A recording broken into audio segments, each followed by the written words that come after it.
Hey guys, I'm here. Let me get my Bluetooth on here real quick. I'll be 1 second.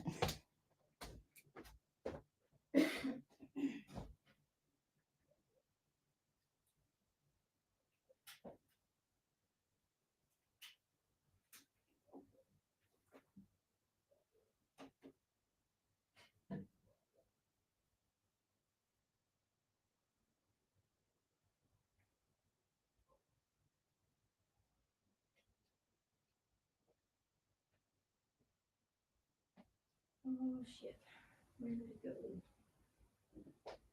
I need my Bluetooth on.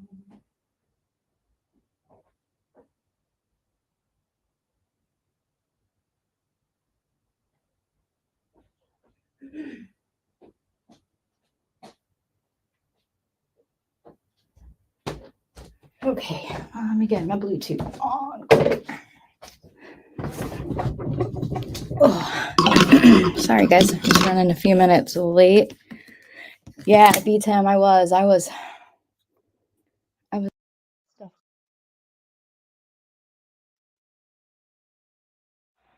go. I've had a migraine headache for what feels like days on end. That's the first thing I want to talk to everybody about.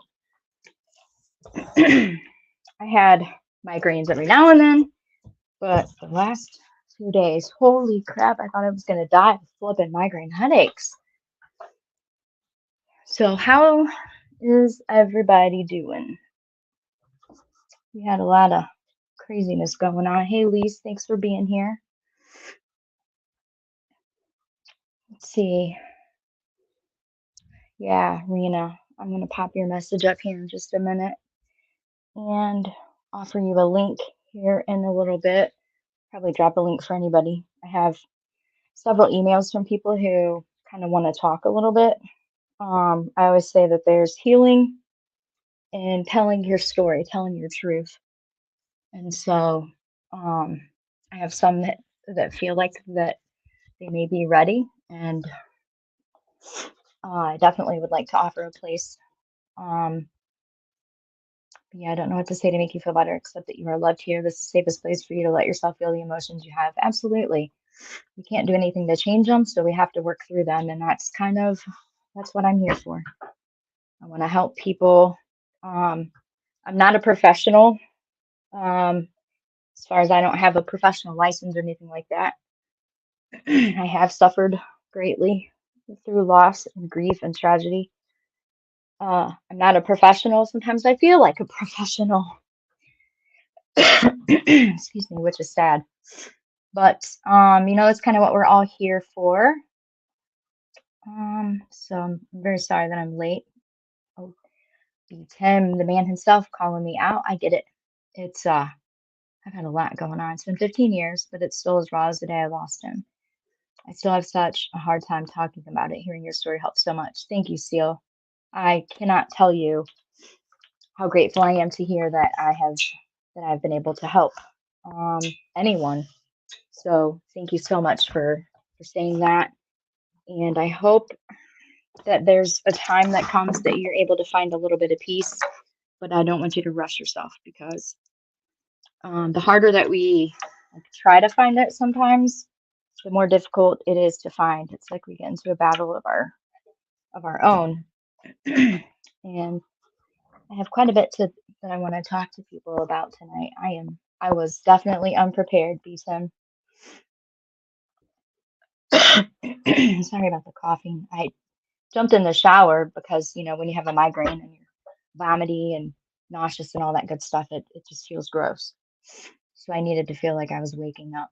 Lisa Levesque, thank you so much for that. I cannot tell you how much I appreciate you guys. I mean, so much, because that was my whole point, was to just have a place here. Not all of this other stuff that's going on, but, I feel like it also can't be ignored.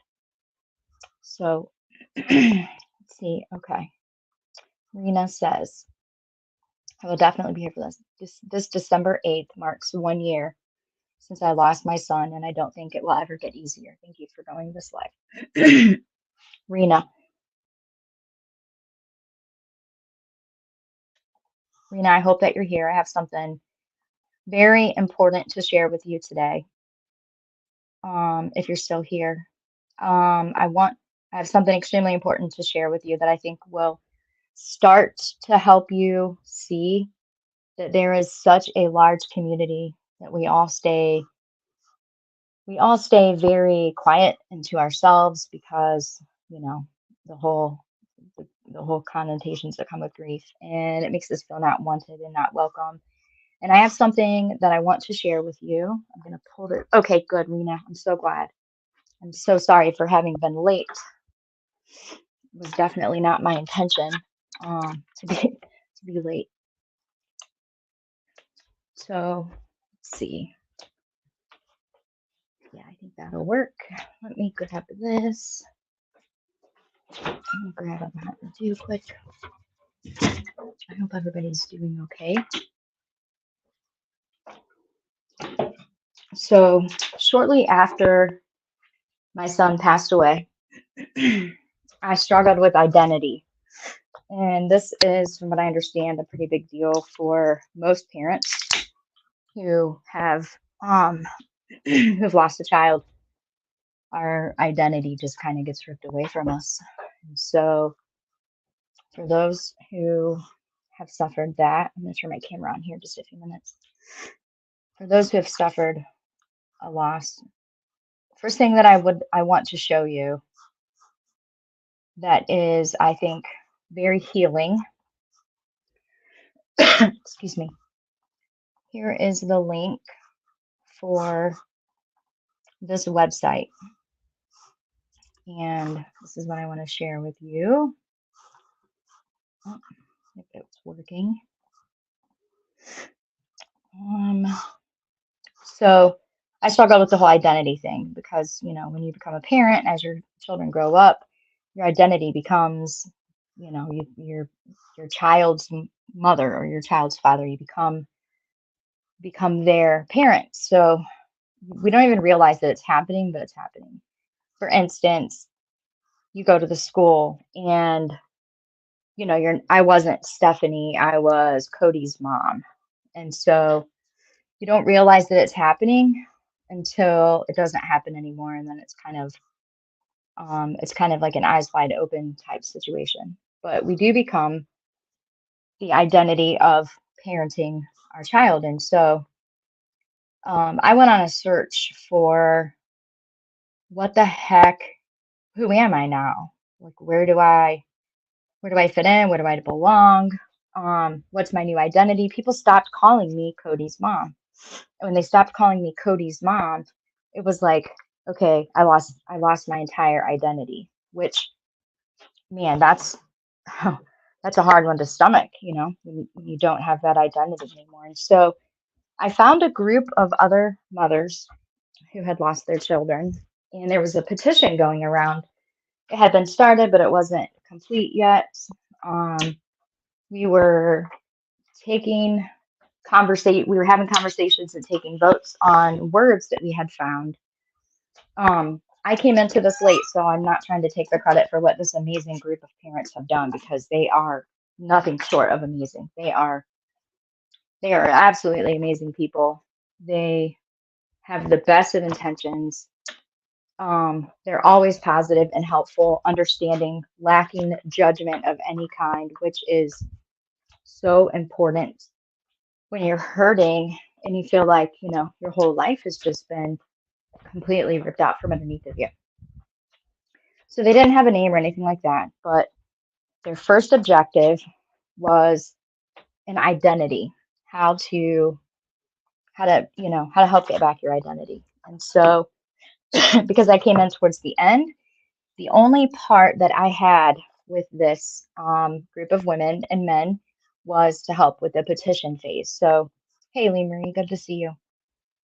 The petition that we started, and we took it to all of our states, our legislation, we took it to the public. So I want to read to you now. The link for this is also in my description page. Grief experienced after the loss of a loved one floods the soul with intense, diverse emotions. For many, grief produces an incredible feeling of alienation and loneliness. The feeling of going through these emotions alone with no one who quite understands for support can be very overwhelming. By identifying a parent who has lost a child as a Vilomah, the parent who is experiencing an enormous amount of pain and sorrow often finds comfort through identity and community. So, oh, I didn't do this right. 1 second. I hate when I do that. There we go. It's at the bottom. So, what is a Vilomah? Vilomah is a word gaining acceptance to describe a parent who has lost a child. Expectation from the natural life cycle is that a child will outlive the parent. There are times when this is not the case, and the child passes away before the parent. Duke professor Carla Holloway began using the word Vilomah when she realized that there was no single word to describe the loss of her child. A parent who loses a child immediately experiences a disruption in the natural life cycle. I need to cough.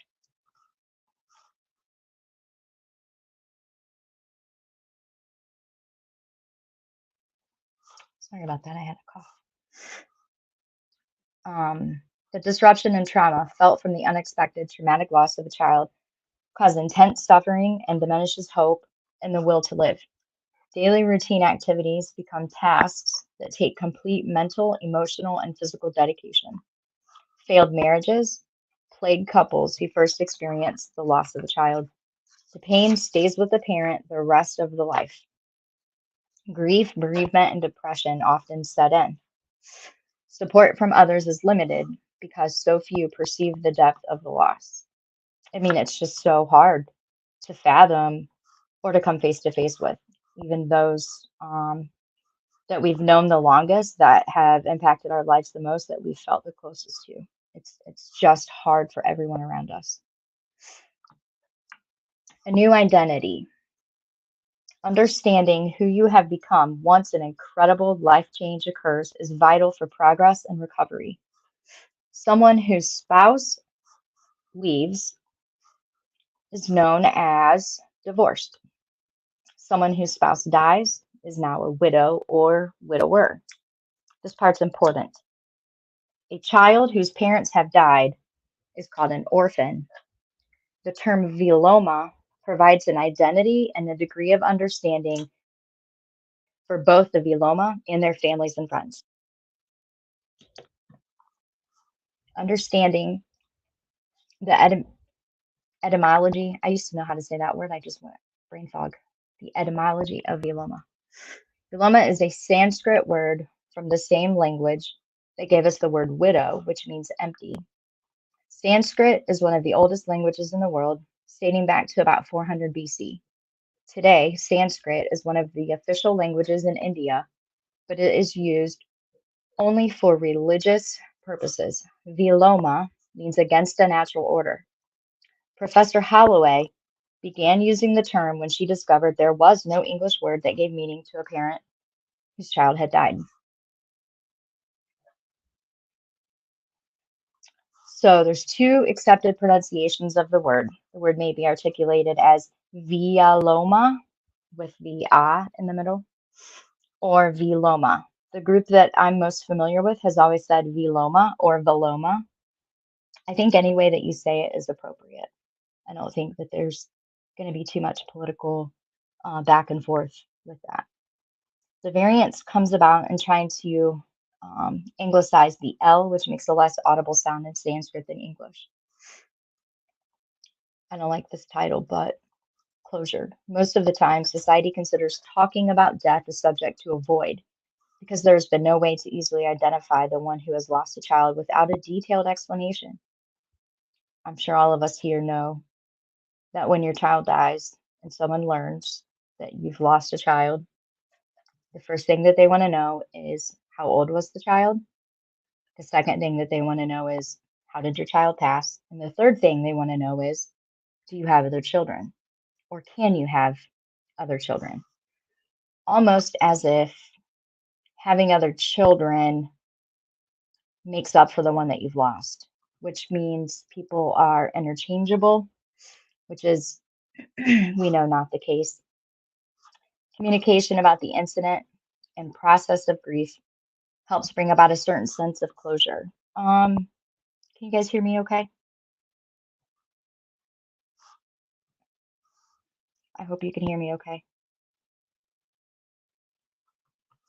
I changed out earbuds because I learned the other pair that I have cuts out pretty quick. Okay, thank you. Lee, can you hear me okay? Okay, good deal.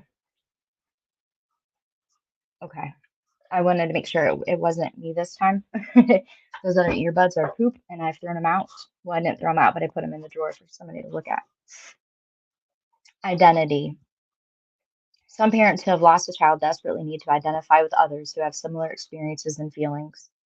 While every bereavement is a different path, some parents need comfort and strength from others who have suffered the same time of loss. Some are able to suffer alone, but may find that even a label helps them understand that others are feeling the same thing. Okay, I got you, Lee.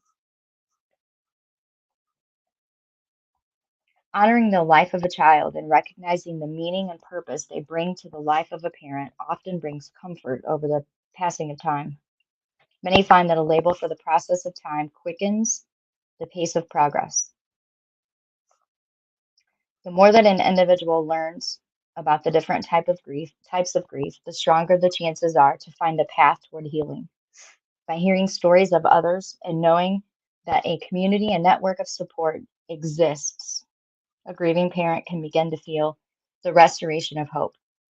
While there is no absolute end to the suffering, glimpses of reason and purpose in living begin again to surface. Finding the correct word to describe your circumstances, particularly the pain and suffering endured through the loss of a child, understanding your purpose and identity as a Vilomah is a vital part of surviving loss. And again, that can be found in my um, about section. It's, I believe, one of the first links that you'll come to. And I think this was posted in 2016, 2018, somewhere through there. I cannot remember. Um, it's an amazing article. There's tons of information in here. I've met and talked to Professor Carla Holloway. She's an amazing human being. Um, she has so much kindness in her, so much education, so much willingness to share what she's learned.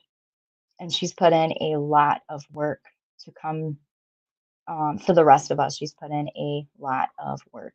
So the word Vilomah, I have scrolling at the bottom here. It's starting to gain acceptance. It's not used. I don't expect it to be used. Again, it revolves around grief. And I want you to know this magazine that I was just sharing, that link goes to dying. Um, it's called Love to Know. There's a section of the magazine called Dying to Know that is under the death and dying genre. And then there's from death and dying, there's a lot of different links that you can go to: hospice care, childhood diseases, end stage of life decisions. There's things that you can click on for each state. And then there's also a section called Ideas and Advice for Coping with Grief. So that is a very good one. And now I want to introduce you to another one.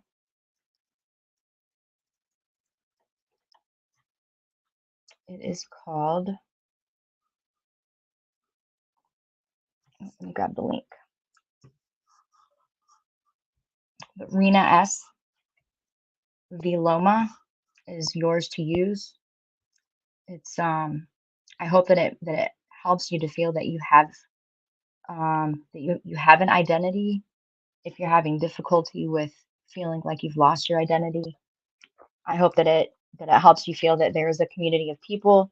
We have a title, we have an identity, we have a name, we have a group, and we know what the word means. And for anyone who has lost a child, that there's no limitations on that. Stepchild, adopted child, biological child. Um, none of that matters. If you feel in your heart the pain and suffering from having lost your child, then, I definitely want you to know that this applies to you, and it's yours to use whenever you are ready. If that time ever comes that you feel like, um, you need help with just finding an identity. I mean, that was a big stumble. That was a big, that was a huge stumble for me. Okay, the next one. Let me go to my resource links here.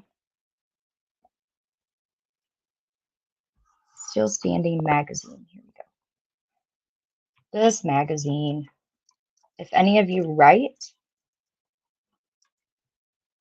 if you are interested in writing, if you like to read writing, if you enjoy creative writing or anything like that, Still Standing magazine is absolutely amazing, not just for child loss grief. Let me screen share here. That's right. You don't have to have a blood bond with the child. If you feel the loss and it's debilitating for you, if you have lost a child in any way, you are a Vilomah, and that is your word to use. Yes, right here. Free directory, grief support resources by type of loss. That's a good one. My Grief Angels is also a really good one. It seems to be a trend in my family for some reason. My grandmother lost my aunt at the age of 17 to leukemia. I keep reminding myself I can do this because she did it after losing a child. The sad part, Rena, is that we never got a choice. And that's, I think I say that probably more than anything else. I think more than anything else, I have always said we don't get a choice. Nobody asks our permission to destroy our life. It just happens. It's um it's ugly. I mean, it's all ugly. Nobody wants any part of it. And it's the hardest thing that you're gonna go through. In my opinion, for me, it's the absolute hardest thing that I've ever gone through. Gone through. Bad order. Good to see you. My grandmother adopted me when I was 5 and became a Vilomah when she lost my aunt in my late teens. She was my queen and my hero. Bad order. I'm sorry that you had to go through that. A name for someone who has lost a sibling. That's a good question. I will have to go through um, professor's notes to see. If not, I know that it's in the works, and I'll have to send that to you if I can find it. That would be we do. There's another need for that. Let me go through while I share this magazine here. I'm sorry, this online source. This is a resource that I use a lot. I may or may not write for this magazine under a writer's name. Um, there are tons of people who write for this magazine, and they're they publish they publish all the time. It's called Still Standing Magazine. There's the link for that in the chat for all who are grieving child loss and infertility. However, there's also other types of resources for other types of grief here. Um, One thing that I love about this magazine is it's an online magazine, but one thing that I love is expressions of grief. My ad blocker is not working. Nice. These are personal letters, personal pieces of writing that have been submitted from people who are going through the same things that we go through every day. And there's thousands from all across the country, all across the world. They're specific for COVID-19 loss, holidays, how to get through the holidays, other people's um, other people's stories. And this magazine, this website specifically, has been a huge, huge, huge, huge help for me. I love writing and creative writing, and so this magazine has been amazing for me to be able to put what I'm feeling onto pen and paper to the best of my ability, raw, unfiltered, submit it, and it's, they pick the ones that they want to publish, and they contact you, and you do the paperwork, and then it's published. Founded in 2012, Still Standing Magazine, LLC, shares stories from around the world of writers surviving the aftermath of loss and fertility and includes information on how others can help. This is a page for all grieving parents. If you grieve the loss of your child, no matter the circumstances, you are welcome here. And it says this because that's the section that I'm in. But there's other sections. Um, Early loss, you've got death of an adult child, grief and mental health, hard choices, on grieving. Um, Here's a good one. 6 things to never say to a bereaved parent.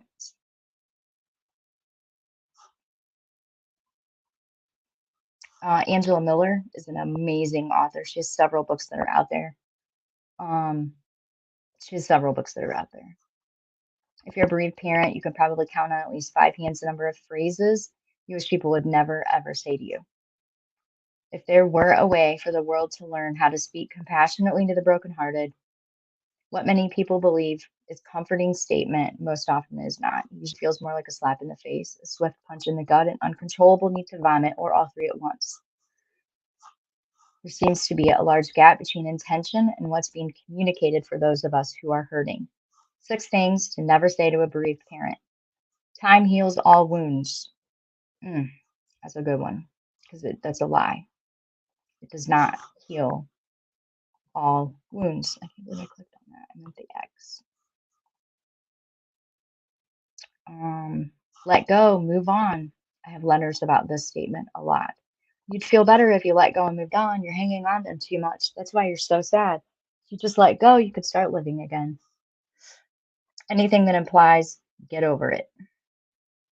Have faith. If you have faith, this wouldn't hurt so bad. Like if you believe in God, it doesn't still hurt or something, Everything happens for a reason. Oh, that's my trigger. No, no, that's a lie. Everything does not happen for a reason. Losing your child or someone that you love and care about is not karma. None of those things apply. At least, at least you have another child, as if people are interchangeable or something, or as if you can love another child. You can take all the love that you have for one child and send it to another one. Be thankful you can have more children. Be grateful for the children that you have. What if you don't have other children? So this is another magazine that has tons of information. You'll find all of these links in the About section on the YouTube channel. So let me come back to my comments here.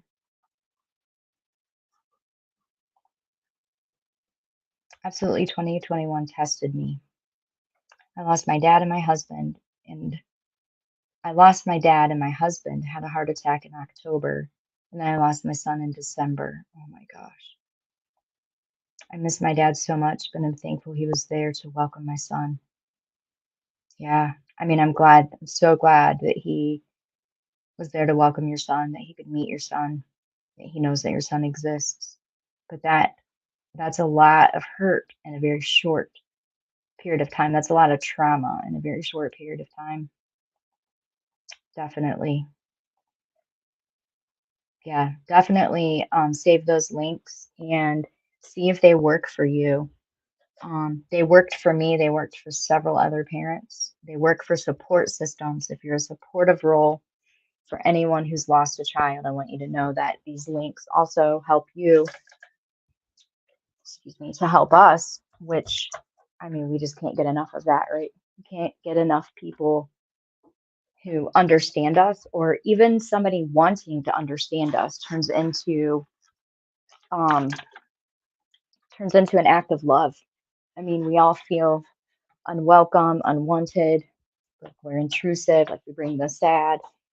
So people that even people that try to want to know what we're going through is like a gift that can never, I mean, that's just a gift. It's a gift of a lifetime. Yeah, Lee, it's very important to me. I love to write. I've always been creative writing. I've always journaled, and over time just learned that that's my healthiest outlet. My Nana was already a force to be reckoned with. When she lost my aunt, something different kicked in, and she made me talk to her and listen to her laugh and fight. I hope you have that, Rena. Yes, it's important. It's very important. See, the society wants us to sit in our silence.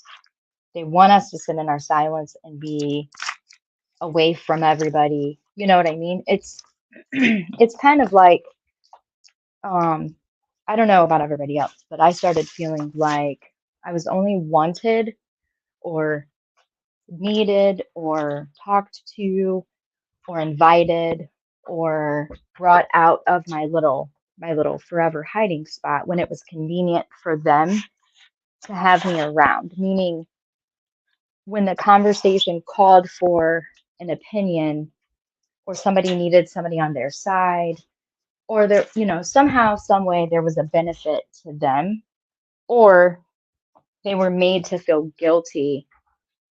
That's kind of when they come around, when it's okay to step out of your place. It's kind of like we all of a sudden have an on and off button for the rest of the world. When they hit that button to turn us off, it's really shielding themselves from our pain. And the intention is to just keep us out of their bubble, if that makes sense. But they don't want to deal with us. Um, Become walking, talking billboards for, our situation, child loss, for spouse loss, for sibling loss, um, for loss of parents. There's a time and a place for you, but not for everybody else. Everybody else can have their bad days. And then that's kind of where the anger stems from. That's where the difficult grieving comes from, the unprocessed grief, the parts that we don't talk about. Because how do you call people out for not being there? It's it can be very ugly. It can be very debilitating. It can be it can hold you in the spot that you're in and make you not want to grieve. It can also make you feel like you're the problem. You bring the hurt and the ugly and the sad, and um you're not fun anymore. Like, how many times beginning, or I'm sorry, towards the end of the year when people start talking about their New Year's Eve, I'm sorry, their New Year's resolutions and whatnot. How many times do you hear people say, where they make an actual resolution that says, I'm staying away from the negative. I'm not going to be around the negative. I can't be around all this negativity and drama. And you're labeled the negativity and drama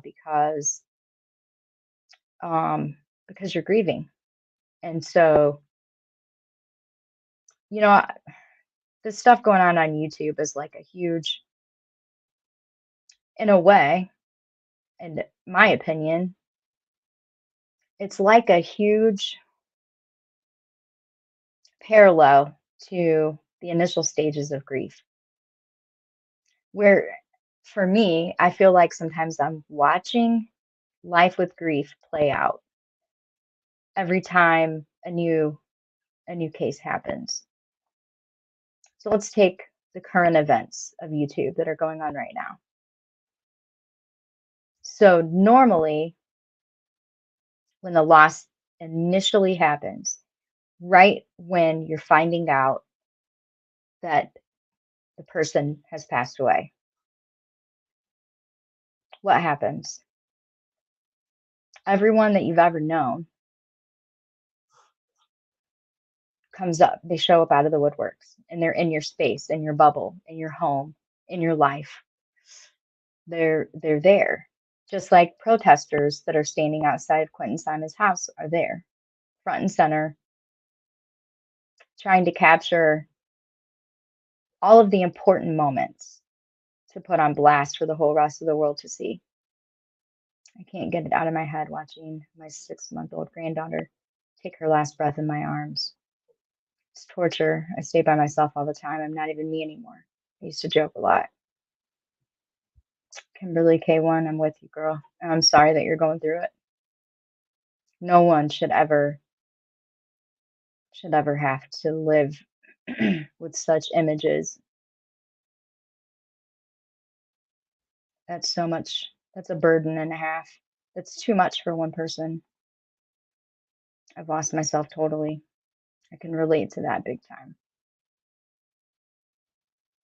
I stopped making New Year's resolutions years ago.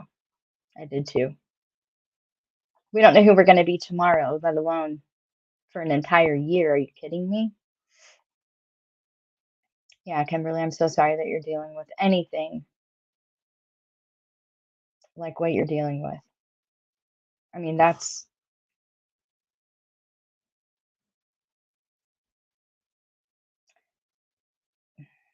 traumatic and painful, debilitating. You're carrying a lot of the burden of that loss with you on a daily basis, which is,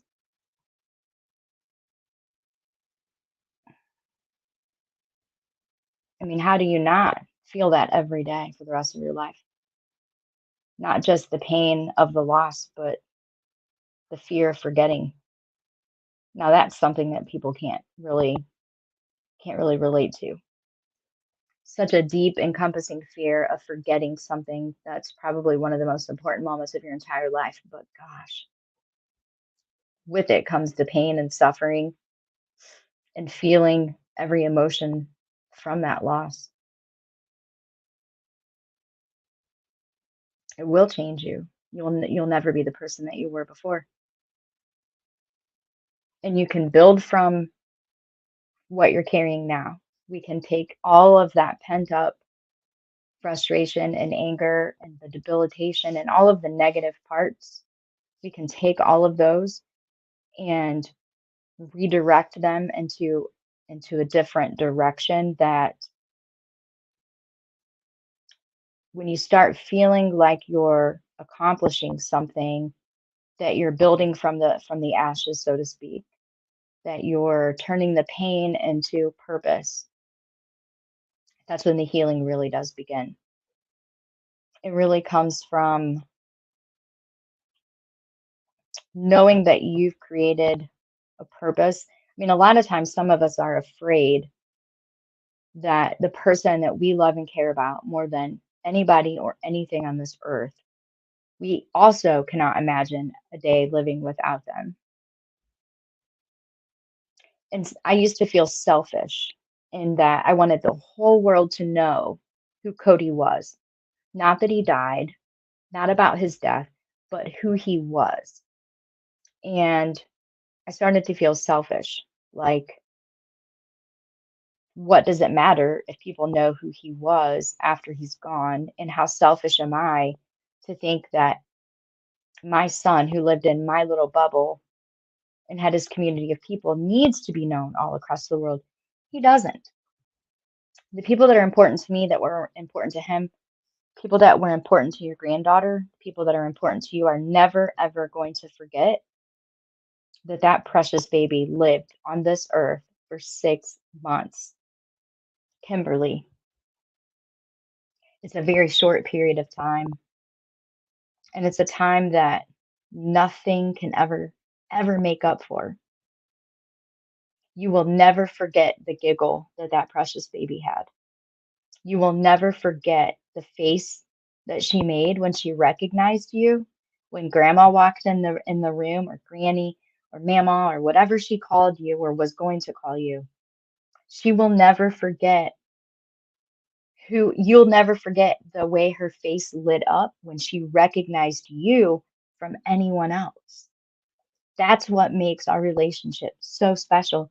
That's what makes your relationship with her so special.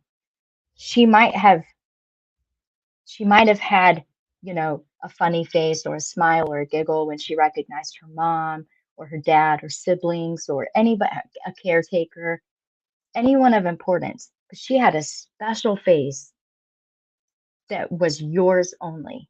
That when she saw you, she knew who you were and her face lit up. Maybe she had a sound, maybe her little hands, clenched in excitement. And so that's yours. That's your memory. That is yours forever. No one can ever take that from you. If you have a photo of it, I suggest you make it bigger, enlarge it, put it on your wall, look at it, talk to it, get one smaller, carry it with you, use it as a symbol of strength for you. I'll show you what I have. I'll be right back. I want to show you what I have.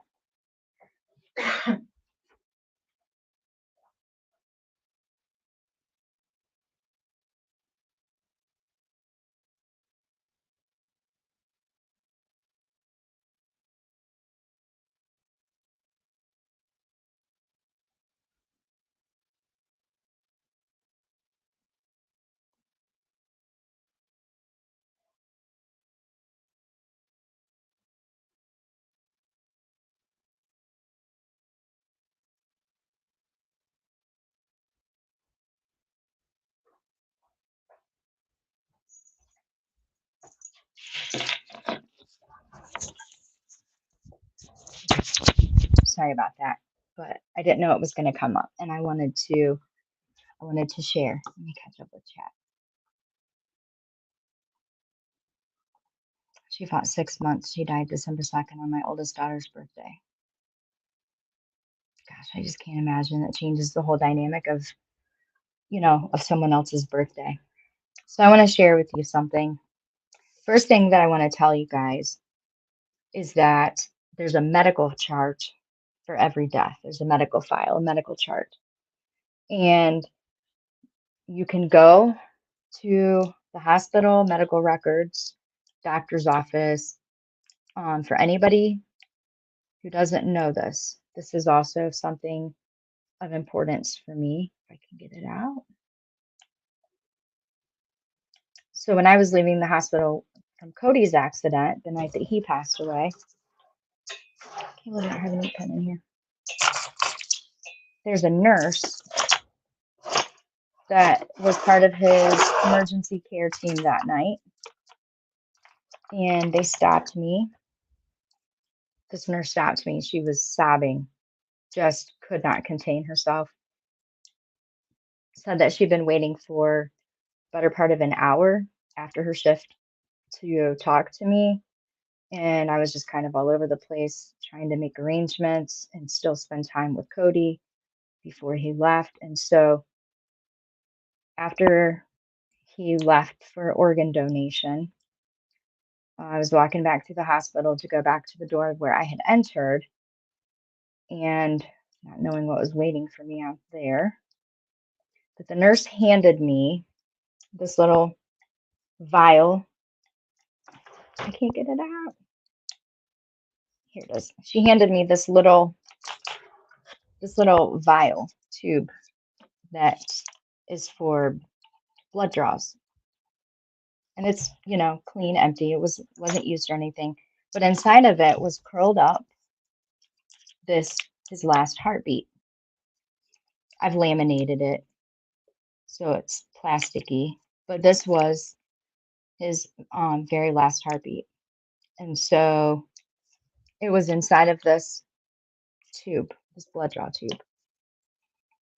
Because it represents that he was alive, that his heart beat, that his lungs worked, that he breathed the same air from the places that I breathe every day, it became extremely important to me. And so you can reach out to whoever holds the medical record of the death, and you can get you can get their last heartbeat and make a couple copies. Put one. I have one at the bank in the security lockbox, and then this one stays in my jewelry box in my bedroom. But when I have really bad days, I'll put it in my pocket. I went to a craft store and they had these little bottles in the jewelry making section, and I took pictures and I printed them out very small and put them inside of the little pop bottles, and they're pieces of jewelry. These are not used. This didn't come from like a beer bottle or anything. And then there's a piece of plastic. It looks like a round fisheye almost, and you put that on top of it. It glues right on top of it. And then there's a loop on the back, so you can put it on any necklace, any um, bracelet, any ankle jewelry. You can put it on keychains, put it on anything that you want. But I carry this with me when I'm going places where I'm not really sure how my comfort level is going to be, if some PTSD is gonna hit me.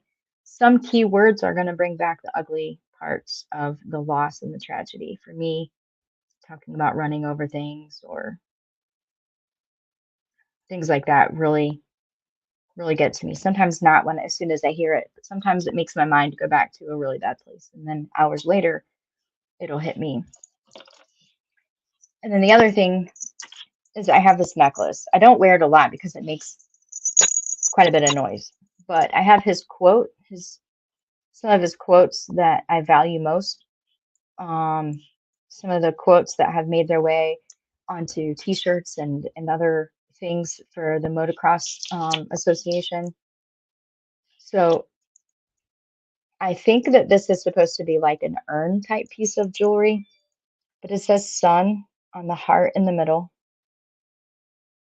It says sun. And inside of here, because we didn't cremate, I don't have ashes or anything, but I put a locket of hair inside this piece. And so I have these three pieces, these three items that when I need a reminder of um of just that it's okay to not be okay, or I don't know how I'm going to feel, or you need a source of strength or something of that, I have one of these with me. Sometimes two of them with me. And they do help.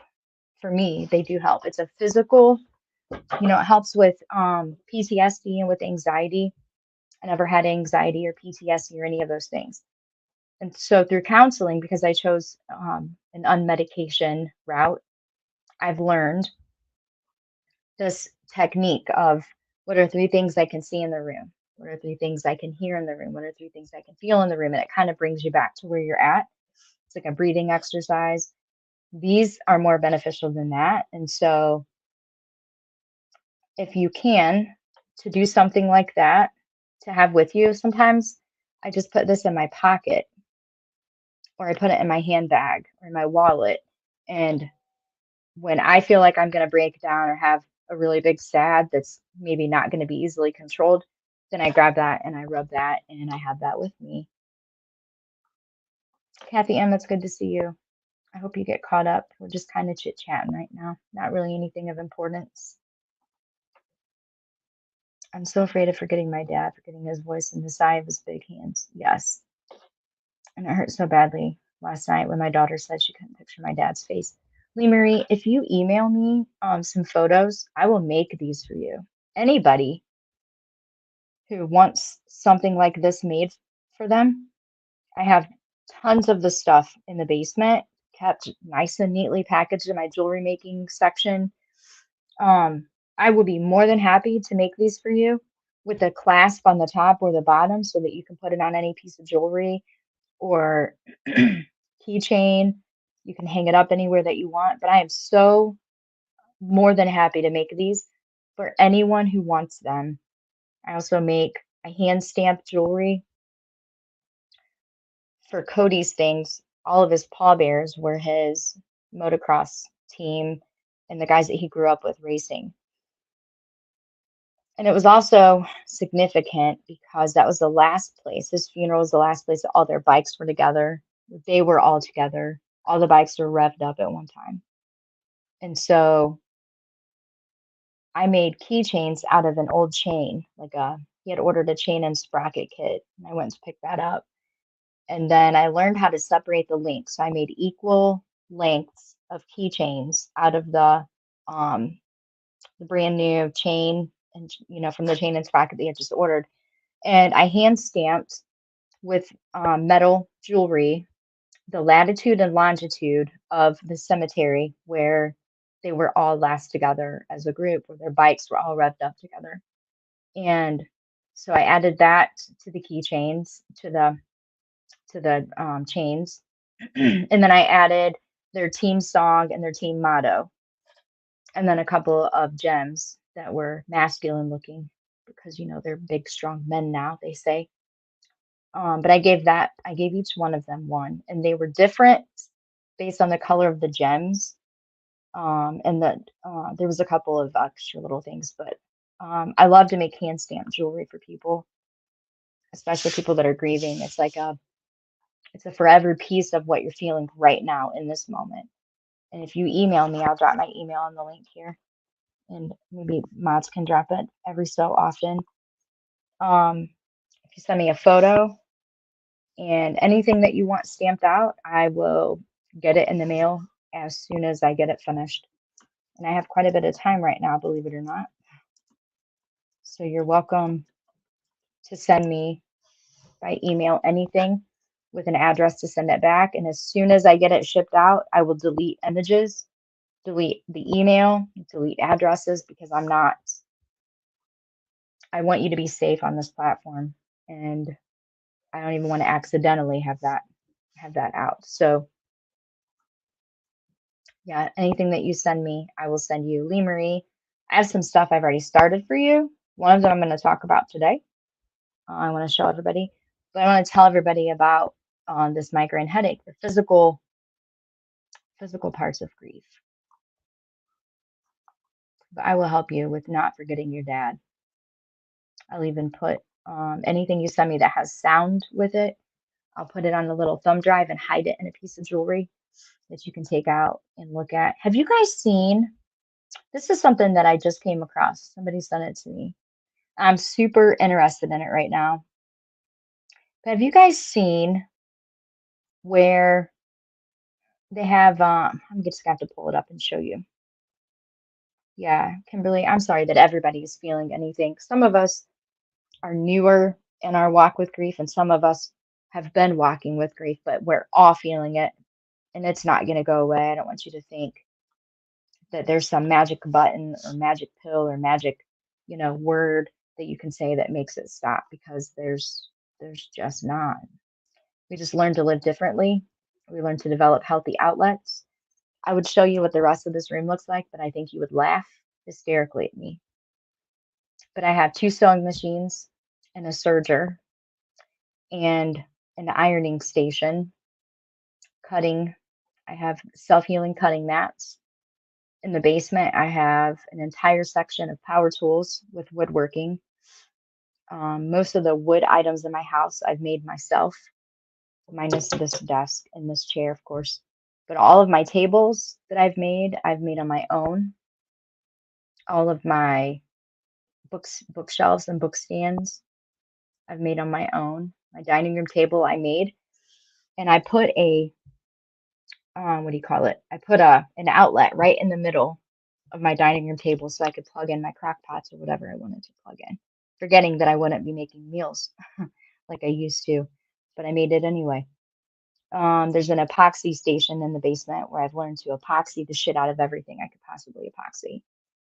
Um, I have a Silhouette Cameo 3 vinyl cutter and a massive heat press that is heavy as hell, and probably 250 rolls of vinyl where I went through sign making stage. I went through t-shirts and hats and koozies and you name it, for people, for his race team, for friends, for family, for the local sports teams, for the school.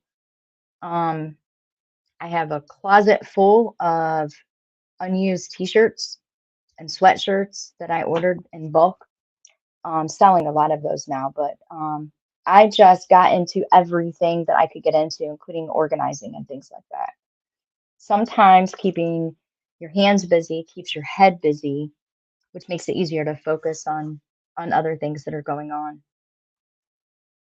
Um, Lisa Lebeck. My dad died in 1977. My best friend in 2012.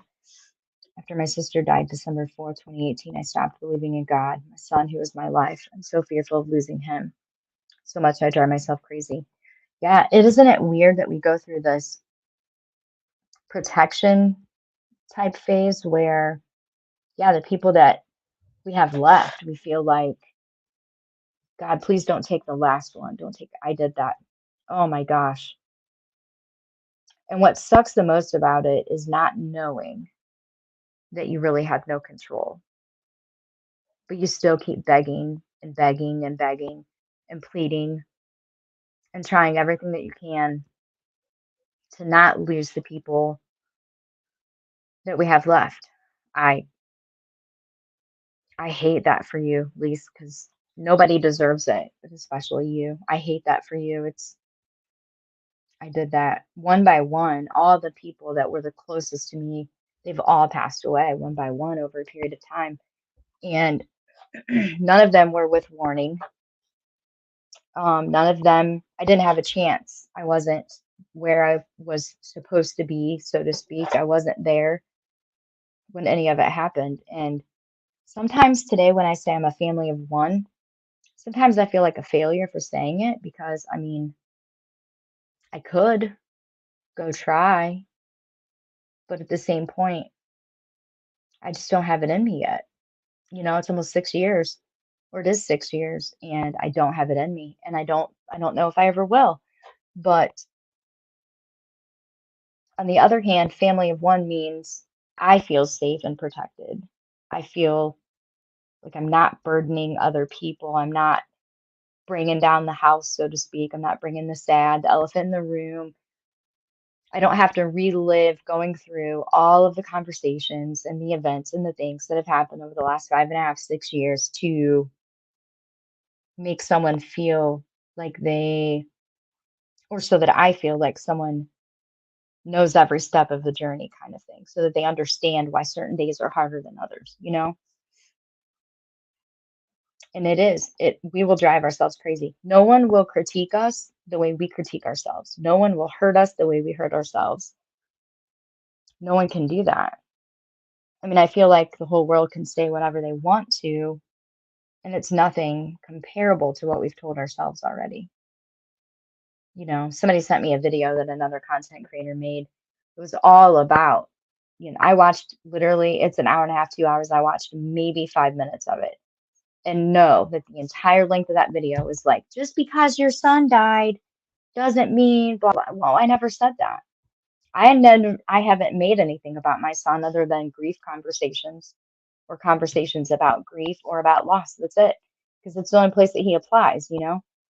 I don't make everything with other people about my son, but that is a fear of mine because that's the first thing people use to throw back at you is I don't think I deserve special treatment because my son died. My son died because there was an accident and he didn't survive those injuries. That doesn't mean that I get like a cop out or special treatment or kid gloves or any of those things. I'm not asking for any of those things at all. I don't think that I've led the direction to kid gloves. But I mean, it says a lot about people that's their first go-to is what's going to hurt you the most, and that's what they sling on you first. Um, we can't change other people. We can only change ourselves, and I think that's a lot of the reason why it's easier to just stay by yourself, to stay alone. Because whether it's online or in real life, when people get mad at you, coworkers, um, maybe a neighbor, and you're arguing over a parking space or something. Just because your kid died doesn't mean that's the first thing that they're going to say to you. throughout the rest of your life. You're going to hear that all the fucking time. I'm sorry, but you're going to hear it all the time. As soon as someone doesn't like who you are or what you say or what you do or who you side with or what you believe or what you don't believe, the first thing that they're going to come at you with is just because you lost so and so doesn't give you the right to A, B, C, D, and E. You don't get a pass. They're not using it for kids. They're stocking up. You know what I mean? To throw back in your face kind of thing. It's coming. It's going to come for everybody who's lost someone significant. It's a fine balance. It's also one of the reasons that you want to hide from showing the world your pain because it's the first thing that's going to be thrown in your face constantly all the time. You can make a mistake, you don't get a free pass. Everyone else gets a free pass. And it's not about your child, but they're going to make it about your child or your husband or your father or your spouse. You know what I mean? They're going to make it about whatever they can bring up to hurt you the most. That's kind of what it's about. Absolutely. All you have to do is email me and I'll list them out and figure out, what I have to work with and email you back and say, this is what I have.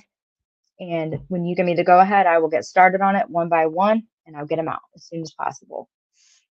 I mean, they're extremely beneficial to me to have those. I I carry one or two of them constantly, almost all the time now. I do. Yes, in his baby book, I do. I have a copy of that, and then one of the copies that I made of the last heartbeat, I put on the back side of that, so it's kind of hidden in there. But yeah, I do. For me, it signified like his whole life in heartbeats. Kind of November 10th, Tina turned 28. Wow, 28. I remember being 28, but it was so long ago. Did you do anything, Kathy, to celebrate or to acknowledge or to remember or honor? All of those terms are proper and normal. There's people who celebrate their child's life on their birthday, and then there's people that honor, memorialize. Anything that you do is completely normal. I just want my children to have a picture of my dad. Yes, absolutely. I got one of those new color printers. Um, it's not new, but it was new to me. Um, it's amazing. It's a laser printer, I think. It prints like a laser printer. It's not. Yeah, I'm more than happy to put that.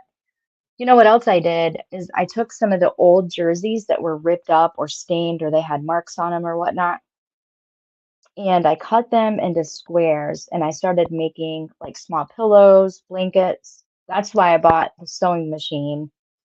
And then this is kind of weird. I get it. Some of his old t-shirts that were way too big for me, I used the serger to make them smaller. So I took my favorite t-shirt of mine and I cut each section out, the arms, the neck, the front, the back, the bottom, the hems. I made patterns out of it. And then I used his favorite t-shirts that were too big, most of the new ones that he had brought home. And I made them small enough to fit me. And then I used the spare parts that were left over for, um, it's a pillow that I stuffed and it has like one of his pockets on the outside and then it has like mismatched pieces all over it, but it's cool to hug. It's cool to like crawl in bed with and hug with. Um, for a while it was on his bed and I could go into his room and on his bed and lay down anytime I wanted to and hug that pillow. And eventually my big California king was just too big and I didn't need all that space and stuff like that. I didn't have people coming over. I didn't get off the train, come home and find, five people crashed out in my room in my bed. And so um, I no longer have that bed. I moved his smaller bed. He has a queen size bed. So I moved that into my room. I sleep in that now. Whatever helps you to feel close to them is perfectly normal. Perfectly normal. I wear his boxer shorts around the house in the summertime when I'm cleaning and not doing nothing else. I wear his sweatpants all the time.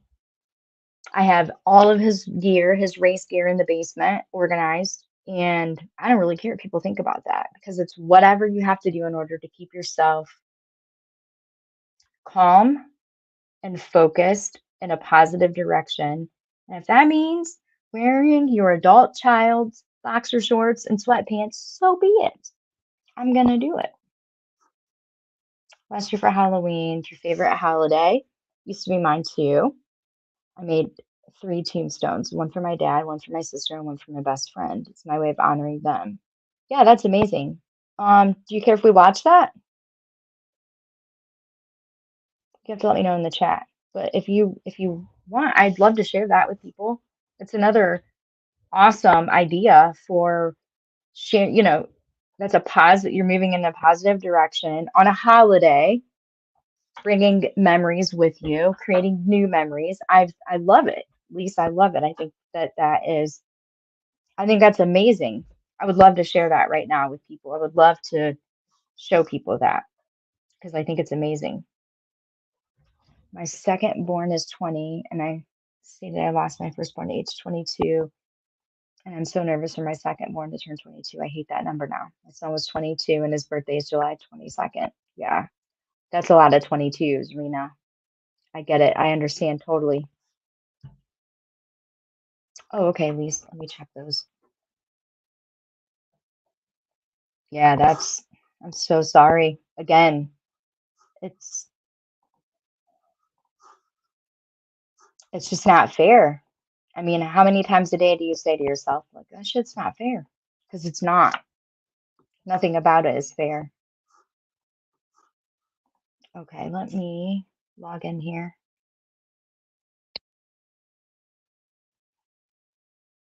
Hey, Progressive Patriot, good to see you. I want to get them opened up and stuff before. There we go. Oh, look at that. This is neat. Lise, this is so neat. This is a good way to take your grief and share that. This is a positive direction. Do you see this? Let me take this off the screen here. Look at this. See?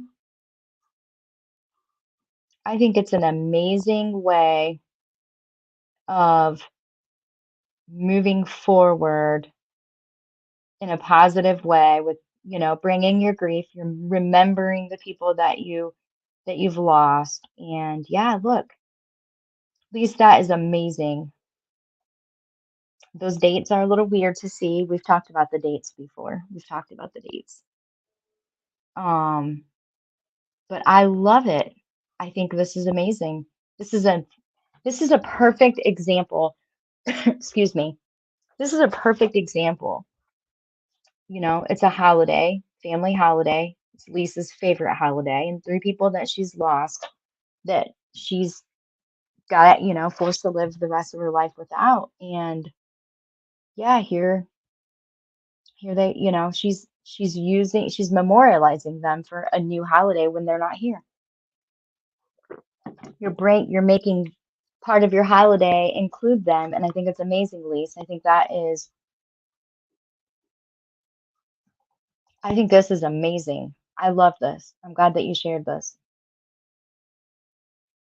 I encourage everyone to do this as much as possible. I mean, they're not going to walk back in the door or anything, but we are moving forward in a positive direction. That is amazing. That's amazing. Progressive Patriot says, taking a break because I've been burning at both ends. How's everything? Everything's good here. Everything's good here. Yeah, you got to know when to step away. Okay, you got to know when to take a break and take a couple of days to yourself, and that's what I did. You got to know. You got to know when. Catharsis and honor. Yeah, that's so beautiful, Lise. You did a really good job on that. You did a very good job. Can I tell them the date that my dad died? Yeah, absolutely you can. For sure. Totally. Absolutely. It is a very unique date with significance for both of us, and it was a little sad and a little happy at the same time. If you want, Lise, I'll drop a link here. I'll do that. If you'd like, I'll drop a link here for anybody that wants to come up. I know there's several people that have said that they kind of were ready to talk, and so I want to give everyone this opportunity to come up. And Lise, you're more than welcome to grab that link and come up. I'm going to put these back. See, I'm getting anxious because they're sitting here all in one pile next to me like, oh no, I got to go put them up. There's that. And I have to grab something out of the refrigerator because I was talking with some people also about the physical ailments of grief and how debilitating physically they come. Yeah, that's you're cool, progressive patriot, whatever you need to do. This is more of a grief talk. I streamed earlier, the shit show of Betty and Dolly getting arrested and Dolly getting out and all of that stuff. So I did that for a friend who's a club channel. This is completely separate almost, but I am going to address a little bit of that or talk about that because it's indicative of how it coincides with grief in the moment. Okay, so this is StreamYard, and if you click on the link, it'll take you to, yeah, people feel better about coming up on this panel because there's there's a handful of people. If I had a drama show going or whatever, there would be 40, 50, 60 people. But because we're talking about grief, it's always 10 or less. And I'm good with that because people are more open. And that means by the time it's over, I can go back and edit out if somebody doesn't want what they said to ever be part of any live stream. But if you click the link, you're on your phone. If you click the link, it'll pop up StreamYard. And then if you don't have an account, it'll ask you to create a name. And you can put an avatar for a picture or you can leave it blank. It's up to you. But if you click the link, it should walk you through the steps. No, absolutely not. No, I actually have a banner, or I'm sorry, have an overlay to use so that no one can see you. And it's totally up to you. You don't have to. I don't want you to feel pressured to do anything. I'll see you pop in the back, and then I can cover the overlay up, and then and I can keep you covered up from there. So I'm on, let's see, Progressive Patriot. I'll add Progressive Patriot. How are you doing? Hi, do you mind if I call you by your first name instead of Vilomah, or do you prefer Vilomah? It doesn't matter to me. But Vilomah is not like my actual name. It belongs to a lot of people. So I use the name Vilomah.Unstuck because, it helps to get the name Vilomah out there so that people who've lost a child know that they have a name. But I go by Stephanie. But can I put you on hold for just 1 Oh, second? of course, yes. Yes. And I don't want to share her, so I want to put this overlay on. I can see you, you can see me, but you can't see Lise. So I'm gonna cover her up to protect her. Hi, Lise. How are you? I'm okay. How do I turn off my YouTube thing so I can hear you? I don't even hear it. Do you have another screen going on your phone? You know what? On my phone, it automatically pauses. Yeah, it closed it out automatically. You're good, Lise. You should be good. Oh, because I'm hearing. Oh, okay. I'm good now. Yep, you are 100. On my end, you're good. Oh, okay. This is the first time I've ever been on. Yeah, and I have the screen covered, so nobody can see anything at all right now.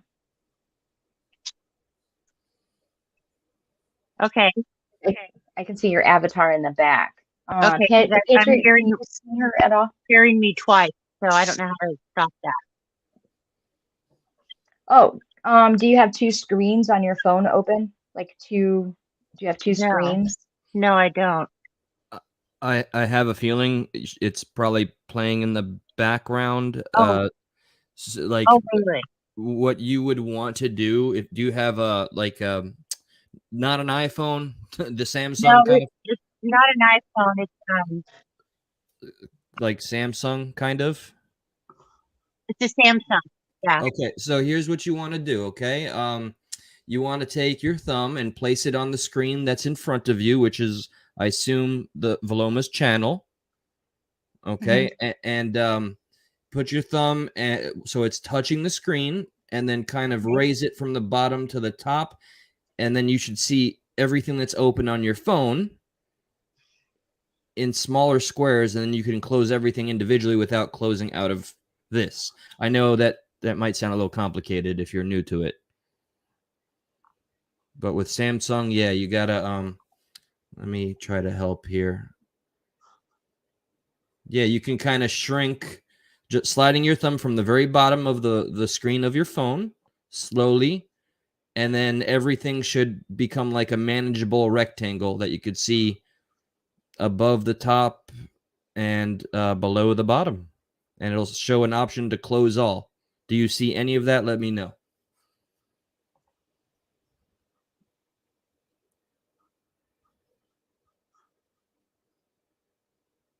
Nope. Did we lose her?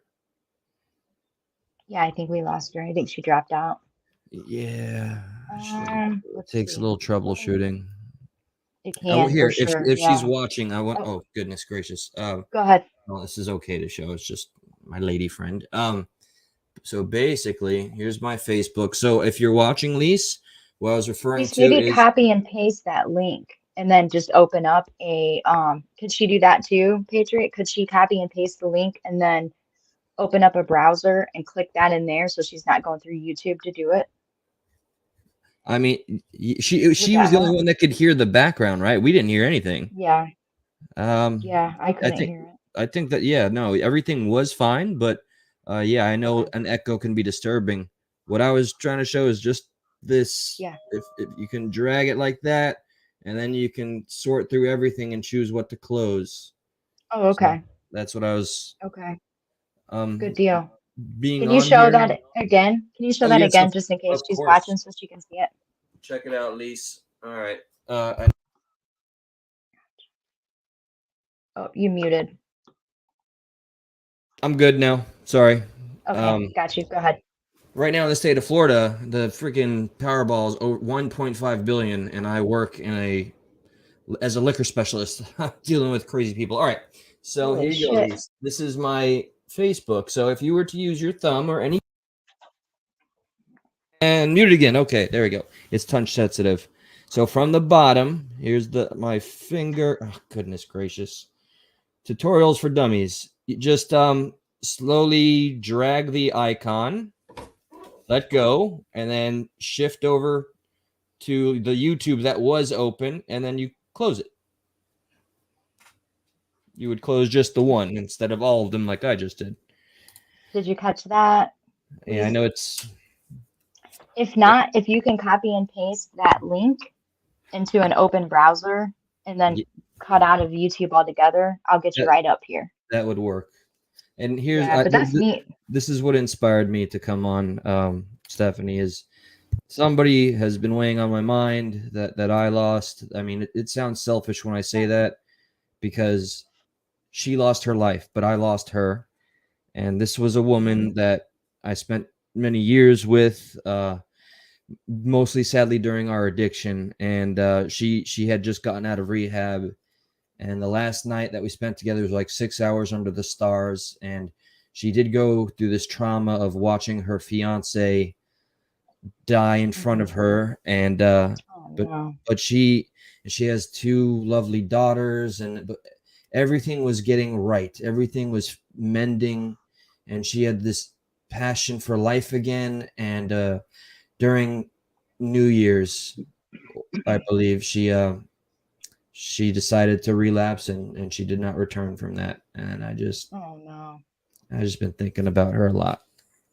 Yeah, it's that time of year that's coming up. All those memory triggers will start hitting. And it's sad, I've said before too, that when it comes to grief and outlets, addiction, there's just not enough help out there. It's frowned upon and looked down on. So we're here for you and with you and what we can do. If you want to send me a photo or anything like that, I'm more than happy to make any of those little the little keychains or bracelets or necklaces. It's like a little pop bottle. And were you here to see that? Yeah, absolutely. I'll show you. I'll show you what I'm talking about. Yeah, I'm I've done sorry to this hear that, for Patriot. yeah, B Tim is with us also. B Am I Tim's my here guy. again? I can Yes, hear I you. can hear you. Lisa, can you hear Oh, me? good. I hear it fine now. Oh, excellent. Okay, good Thank deal. you for your help. Yeah. Did I help or we both? Yes, We all helped. you helped me tremendously. Yeah, I figured it out. Woo! Thank All you. right. Certainly. That's what we're here for. Yeah, I'm a little nervous. First time I've ever been live on panel. So It's natural, glad. but I'm glad as to have well you. as that's natural, you're a natural. So y'all don't are you in worry for about it now. Yeah, Bring it on, Lisa lady. and I have had a lot of email conversation, and we have so much in common that it's kind of weird. I'll let her tell you. Yeah. I think it was the first time that I really listened to one of Vilomah's live streams. She was talking about her son and the day he passed, and she had mentioned that her birthday was in January 6th. And I was thinking, oh, that's really strange because my dad died January 6, 1977. Well, it turns out that's the year that she was born. And so then she had said the day that her son passed away, and that's the day that my granddaughter was born. And it just really kind of hit me. I don't know, it's really neat, and just the connection, but it's sad, but it's just I don't know how to explain the feeling, but Yeah, it was yeah, bittersweet. It's yeah, definitely bittersweet to know that yeah, such a significant day for two different people for two reasons. yeah, exactly. So, There's a but lot more to it also. yeah, Let's see, I'm going to take this down because I have you covered up with okay, the photo that you sent. Yeah, I'm going to be very careful about that. I have a photo of Lindsay and I that I'm gonna send to you. One of the haunting things is that I'll always have the what if. Like her and I were on and off Mhm. lovers, but I did want to tell her that last night I saw her, and it was just 2 months after that night, maybe less, that she passed on. I wanted to. I could have, maybe I should have told her I cared about her and I wanted to start a life with her since we were both sober, and I didn't. I can't blame myself. Hindsight is the big old 2020, but that always tortures me. Like, what if I would have Yeah. told her? Would something have been different? And You can't live with the what ifs. no, The no, you what can't. ifs will get you, but you also have to go through that stage of it's part of the process, I think. Yeah, yeah, no, it it absolutely definitely is. is. So we also had in common the month of August. Yes, So yeah, you can see on the screen here, January 6th, 1977 is the exact day I was born. August 3rd, Cody passed away August 12th. that's the day my granddaughter was just born this year. It was Yeah, August 12th. there's a Yeah, lot of parallels with dates for both of us that are that it was eye-opening for me. There's a lot of significant dates between Lisa and I that have a lot of meaning. A lot. It felt good to know that though. I mean, on my yeah, birthday every year, I'm a family of one, so it's just me. But now I light a candle. This will be the first year I do it. I already have the candle bought, but I'll light a candle in the morning and think of Lisa and her father. And yep. now the date holds so much more significance that not a day will go by on my birthday that I won't remember what Lisa has lost. That's the same for me on my granddaughter's birthday too, for your Yeah, son. So Wow. yeah, it's very, there's a lot. very, it's amazing to me. It just really shows me that there's still, I don't know what the word is, something to believe in, I guess. Hmm. I struggle with that because I'm not very spiritual anymore. Well, Or yeah, yeah, That's what I was saying, that after my sister passed, I stopped believing in God. Mhm. But, after with the summer wells, it's because of summer I actually started praying again and started believing a little bit again. And yeah, summer's really opened me up to praying again, which I stopped doing for quite a while. Yeah, this is B Tim, by the way. How you doing? Tim is here. How you doing? I often like with the whole religious thing. I always believe that everything's connected, and people just, I think people become other things, and they're always with you. Yeah. No matter what your religion thought process like religion is probably I think at the end of the day, even if you believe in science, the person is still there. You know what I mean?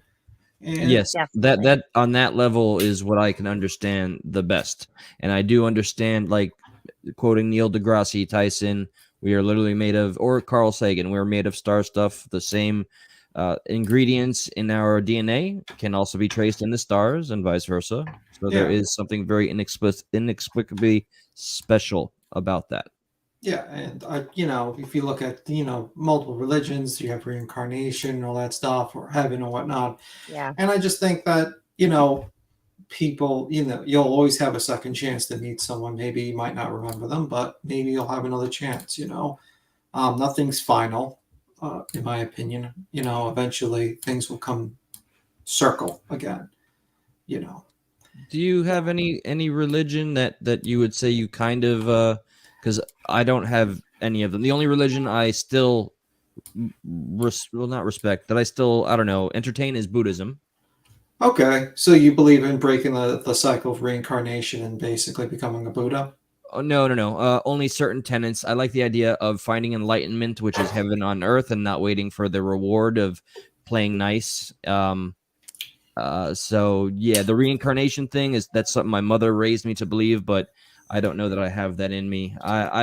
Well, you would have to break the cycle of your ego, basically. Like, Well, I'm Catholic. We all know how Catholics are. you live with guilt. I was raised Catholic, and there Uh, was a nice quote from the movie Dogma, which is, and Great I movie. don't. Great movie. Yes, absolutely. Adding levity to something Uh, so morose. Selma Hayek said, "Oh, you Catholics, you don't celebrate your faith, you mourn it." And I was like, Yeah. "Damn." Thank you. Well, I think a lot of people, when it comes to religion, I mean, usually I read a couple of books. I read Me everything too. from the Catholic Christian book. I've read Wicca books. I've read reincarnation books. I've read all the things you could possibly think of. But pretty much my understanding is that no one really knows. I think mostly religion is like the same with the blind man with the elephant. You ever heard the three blind men with the elephant story? I'm aware of 3 blind men, and I'm guessing they don't see an elephant. Well, the three blind. Sorry. Yeah, the three blind men story is basically like, I'll try to remember it because it's kind of tough to remember. I'm going to give you a spoiler. They don't yeah, see the elephant. they don't see the elephant, but the story is the three blind men come You're across an killing elephant. me. They come across an elephant, and the first man happens to upon the leg, and he thinks it's a tree. The second man feels bumps on the nose and thinks it's a snake, and the third one feels like the tail and think it's a broom. The point of the story is that all religion is like the blind men, and the tree is the ultimate understanding of the universe. Everyone is kind of right with something, but based upon their limited understanding of existence, they only can feel a little bit of each part. I dig that. So I like all that. religion has a certain element of truth to it. It's just that, how could humans being so limited to their understanding of the universe and wider consciousness understand the gravity of existence? I mean, based upon your hearing and eyes. I mean, a dog can probably hear better than you. Certain animals can see better than you. How could you understand the complexity of eternity with your limited understanding? Well, I know for me, after my sister passed away and I stopped believing in God, I think it was my way of not letting myself be let down again Mhm. for some, in my way of thinking. the less you believe in, the safer I was. Mhm. You know, so but Yeah, it's changing for me. But yeah. I mean, I often think that people who it's kind of like trying to close out your heart to things when you try not to exactly, think. And yeah, I think it's a lot safer for some people at a certain time to close out their hearts to people before they actually accept it. Because when you exactly, start, yeah, so maybe that's why you probably had an yeah, issue with looking into religion and grief and stuff like that. that's Because, exactly what it was. Yeah, yeah, but yeah. So I'm finally starting to get back to who I was, I think. But yeah, Hmm. so well, I'm gonna jump off. Thanks for having me up. I know I'm a little nervous still about being up here, don't Anytime, worry. Lisa. Don't but worry, I'm the tomato king, so people keep on throwing tomatoes at me for some reason. So Yeah. I'm used to people calling me names, so don't worry. no, I I just want to know. thank everybody. Stephanie, I just want to thank you so much for you Yeah, being here and for having a safe place for everybody and everybody in chat. absolutely. I love all you guys, and you guys are family. Yep. So, Absolutely. All the okay, time, Lisa. You always have a voice here. You always have a place here. thank Um, you. And I did it my first time on yeah, panel. you Yay! did. Exactly. You did. Okay. Amazing. Don't as an official panel whore myself, I'll give you the Oh, stamp of approval. Please don't leave thank yet. you. Oh, Don't leave okay. yet. I just want to say this. The natural anxiety of doing anything for the first time, it passes sooner than you notice. And I promise you, once you found a nice place here, this beautiful haven, once you embrace that this is just that, a haven, and start speaking more about the things that are the core of you, it will come so natural and you won't even think of it ever again. I promise. I hope we hear from you again. It has been a pleasure. Definitely. And thank you so much for your words of encouragement. It is our honor. You take Okay, care, you guys. Lisa. I love you guys. We love you. Take I'll be care, in Lisa. chat. Thank you so much. Thanks. Okay. Now, how do I Thank end this though? Just close the window. You're Close stuck this. in here forever. Yeah. If you can't, I can kick you. Oh, I'm that not sounds sure how so to do that, brutal. but Yeah, I she can Well, needs that's kick gotta needs you you. Scar to gotta kick you down the manhole. you get a kicker. Yeah. That's gonna go into the exposed file now for Vilomah for the exposed videos. I'm gonna have to make one. Yeah. No, I go in and make sure she's not banned or anything like that. Okay. It's weird because it took me a long time to figure out how to, um, oh gosh, there it is. It took me a long time to figure out how to, the difference between kicking and banning. But when I was on my phone or like the iPad, Mhm. even the first time I'm on the laptop trying to figure out how to get back out of a studio was like, what the hell did I do wrong? I do have I a don't know what I question for did. you, Stephanie. You Yeah. have some more know-how with StreamYards than I do. How have you put in a clip in a separate screen Oh, that's that easy. yeah, okay, please tell me how. What do you mean, Do you like use clips from your? StreamYard? Yeah. When I do panel shows, yes. Uh-huh. Go ahead, B10. Maybe you Well, can you're talking figure out. about you're playing from your computer, right? Yes, one PC. Just every time Stephanie's come on my So you panel, go to video file and you just basically pick the file from your computer and then play. that's all. Yeah, And present and then video Mhm. file. Yeah. because You know, at the like with bottom where it says present with the plus sign, Yeah. and it pops up share screen, video file, extra oh, camera, I slides. see. And then You Okay. you click on just one of hit those. yeah. Then the box will pop up and it'll say Chrome tab, or it'll say like photos, well, whatever your operating system is, it'll give you the option. So you click on the box that you want to share, and Hmm. then you share it that way. And then at the Yeah. top, it'll show you what tab you're sharing. I can send you some videos. I can email you some videos, or if there's a time that's good for you, we can do like a private live stream where it's not uploaded or anything like that, and I can show you what I know as far Yeah. as working in the back. Queen Bee showed me quite a bit on a private live stream like that one time. Yeah, I usually learn how to do this while the live is going. I remember the first time I had to present was literally with like 200 people, like trying to figure out how to do a share screen. And I was like opening up a Google tab to look up a tutorial. So That's called Mhm. trial by fire. Hold on. I'm getting very important news in. This just in, groundbreaking. This is by Forbes, the New York Times. The internet is broken. Lise has joined a panel and killed it. Lise, Yeah. you're trending. Okay, I'm not showing you the article. I don't want you to be so overwhelmed. You're kind of a big deal, but congratulations. Yeah, she got her done. I'm glad. I'm honored that it was here the first time that she came online. This Yep. is what I was showing you. I'm gonna full screen this real quick so I can show what I was talking about earlier. I made these for, oh, that's right, a grief group. And let me click on myself. Okay. Can you see that? Yes, I knew I was gonna drop it. I'm super shaky today. Oh, that looks good. that is glorious. Yeah, it's this is not an actual like beer tab or pop bottle tab or anything like that. It's actually something I purchased at a jewelry making store, Pat Catian's. And then I copied the photos really, really, really tiny to fit inside. And then this is like a jewelry making. You put it on top and it's kind of like a fisheye, so then you can see the photo. The photo is like the size of a dime.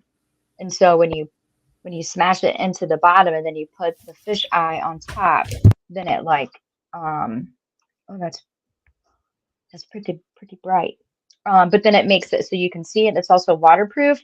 And then on the back, I broke mine off. So I have another one that I have on a bracelet, but there's a little clip on the top and on the bottom. So guys will put a piece of, and I think I have it too. I think I have the leather downstairs. So for his race team, they actually have them on their handlebars on the right side of their handlebars. So it's a piece of leather, and then they just tied it into a knot and cut the top of it off. So this is permanently on, the handlebars or whatnot. But yeah, if you email me a photo, and then I have jewelry where I've hand stamped the dates. Latitude and longitude is a big one for me. That's the last time that his whole race team was together Oh, and their bikes were together. And so I use the latitude and longitude. And then he had ordered a chain and sprocket just shortly before he passed away. And it took me quite a while to go pick it up. But I learned how to cut the links in the big chain for the bike. And I made eight equal sections. And then I put one of these with like their team song, latitude and longitude, and then a couple of gems for, each guy had a different color, and they used them for keychains. I put like a big round keychain piece on it. So it's just a way to carry the important things. It's like part of their everyday life, and so they feel like he's with them in some way, and it helps them, especially on the bike. They yeah. took the jeans that he was wearing during his accident. You know what? I'm going to show those because there's people in the chat that I think that it would help. But we cut up off of his jeans, and then they put those on the inside of their race helmets. So every time they go to the starting gate and I watch them come off the starting gate, I know that a piece of Cody's important jeans, his favorite jeans, are inside of their helmets. They feel like it keeps them safe. I feel like it makes me happy to know that they value him so much, even still today. If you send me photos with dates, I will come up with a piece of jewelry and I'll describe it and send it to you. And if it's something that you like, then I'll make it and then ship it out to you. Just email me the photos. So, okay, one offer and one question. I Sure. used to collect gemstones and I used to go all around the world. My mother was a jeweler in Colombia. I would love to send you some stuff if you think you could craft it and give it to anybody. I have lovely stuff, really. And do you think like that the cap that you just showed us, do you think we could put like a leather thing so it could be worn like a necklace? Definitely. Send it to me and I'll talk to you behind the scenes. We'll figure out what'll work, and I'll absolutely do that. I'm gonna go get some my collection from when I was a child is like right there. You guys talk amongst yourselves, have coffee talk. BRB. Yeah. BRB. All right. Kathy Kathy, did you want to come up and talk, or do you want to save it for email? Because I want to make sure that you're okay. So how are you holding up, Vilomah? I'm good. How are you? Same old, I guess. Yeah. Yeah, Yeah, I had to take a couple days to step back, and I've just been paying attention, I guess, to reactions, and yeah. I had a lot of ugly sent to me from people that I didn't expect it to come from, but I can't do anything other than apologize, and I've done that. Those people are always, there's always going to be those snakes around. You just gotta, there will.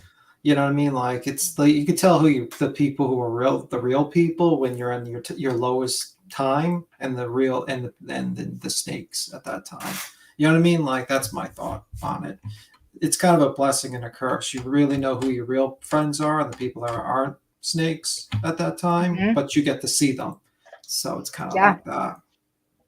Yeah, I had several clips from people from Queen Bee, and so I went in tonight because I had, I don't know, several clips. Some of them were the same, but where she was saying that she couldn't believe that I hadn't been over to talk to her and stuff like that. And I was kind of confused because, what happened didn't really have anything to do with her. Yeah. But yet, it involved people that she cares about, like I feel terrible for Sweet Tea, and I've emailed her, I've texted with her immediately after I woke up. The first thing I did was send her a text message. So I went to Queen Bee's tonight, and had the intention of having a conversation with her, but I was blocked. So I thought, oh, you shouldn't be blocked. I saw you in the chat. I saw you in the chat. I typed in the chat a couple times, and then I saw it. Yeah, I saw your stuff in the chat. Yeah, and then the last 2 or 3 times that I typed in the chat, I didn't see any response or anything, which was, I know that happens. I mean, people are busy. I think it was because there was like 1,300 people in the chat, so yeah, probably. So I refreshed it, and then I went back, and because I had membership, it sticks out a little more. But so I refreshed it, and then I went back up into the chat, and chats were gone. So I thought, well, okay. Yeah, I didn't see you being blocked because I'm a person. I can actually see who's like, I could see any message removed or anything and like that, and I checked and I didn't see that. I think it's just freaking glitch or something, but I never heard anything bad. I talk to sometimes Queen on Discord. I am her once in a while, so yeah.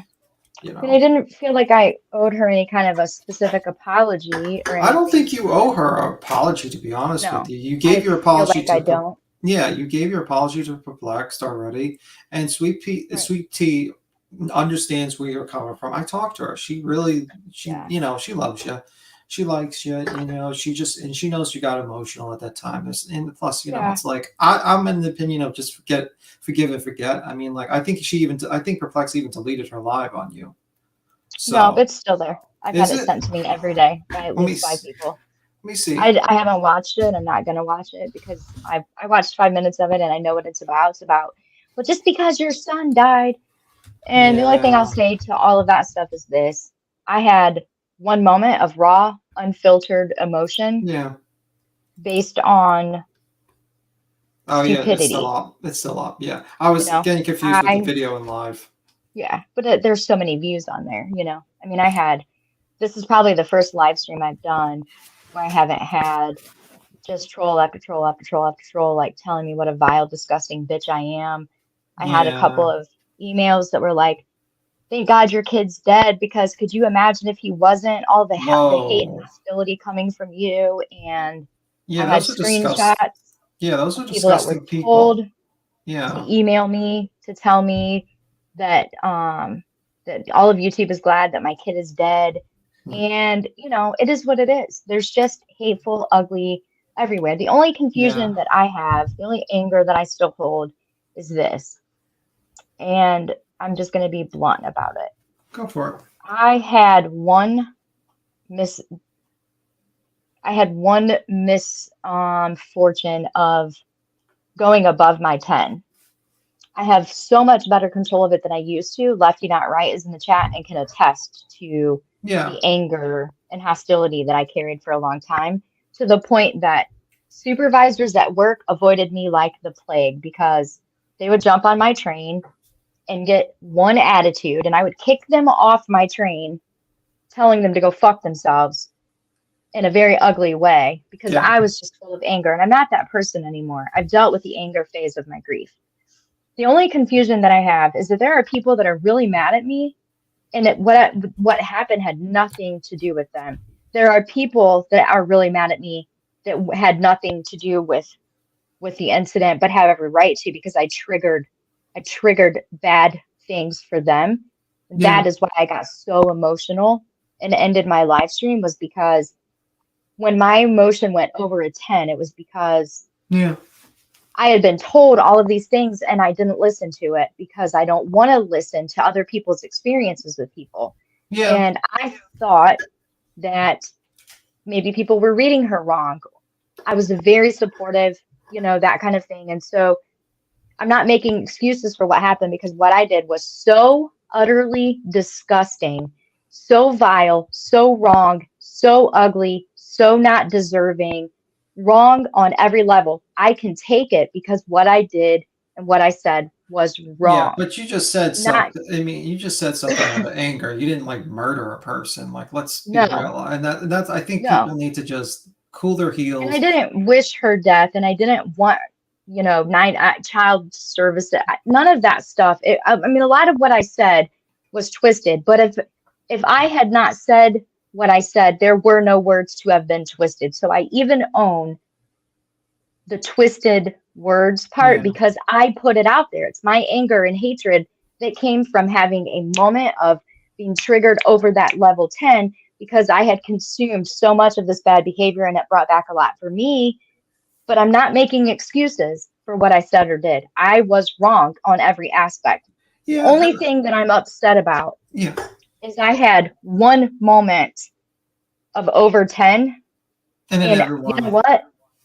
I dealt with it after I talked to you on Progressive Patriots live stream. Yeah. I thought Tim is a person of, he's reasonable and fair, and he calls it out, but he's reasonable and he's fair. And I went back to that live stream and I listened again, probably 5 times. You got 5 views off of me in a matter of an hour and a half, because I went back and watched that section, and I was so wrong even there.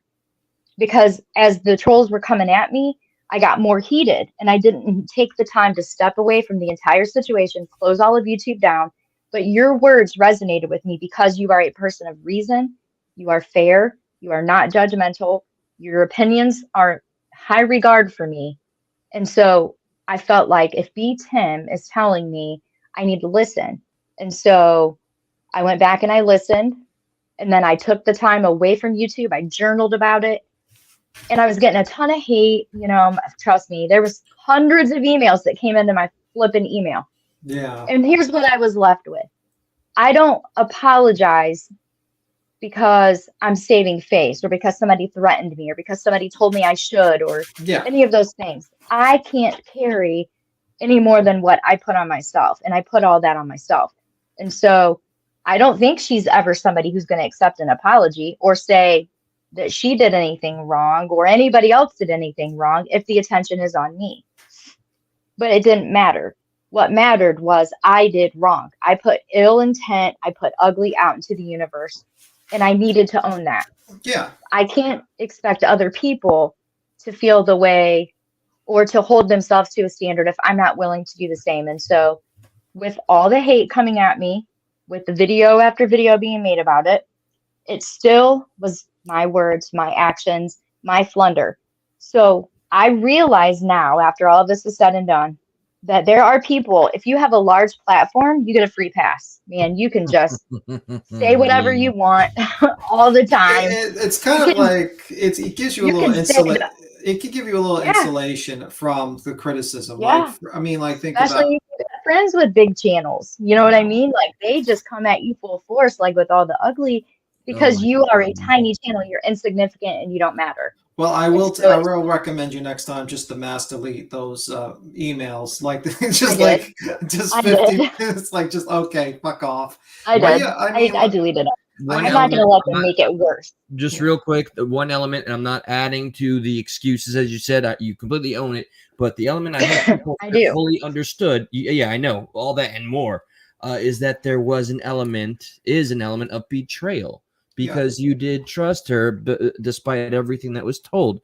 You trusted her, and what she put out there, you viewed as a complete, diametrically opposed. I'm trying to be too fancy with my words. The opposite of what we're hoping for, and that's what I was triggered rooting you. so hard.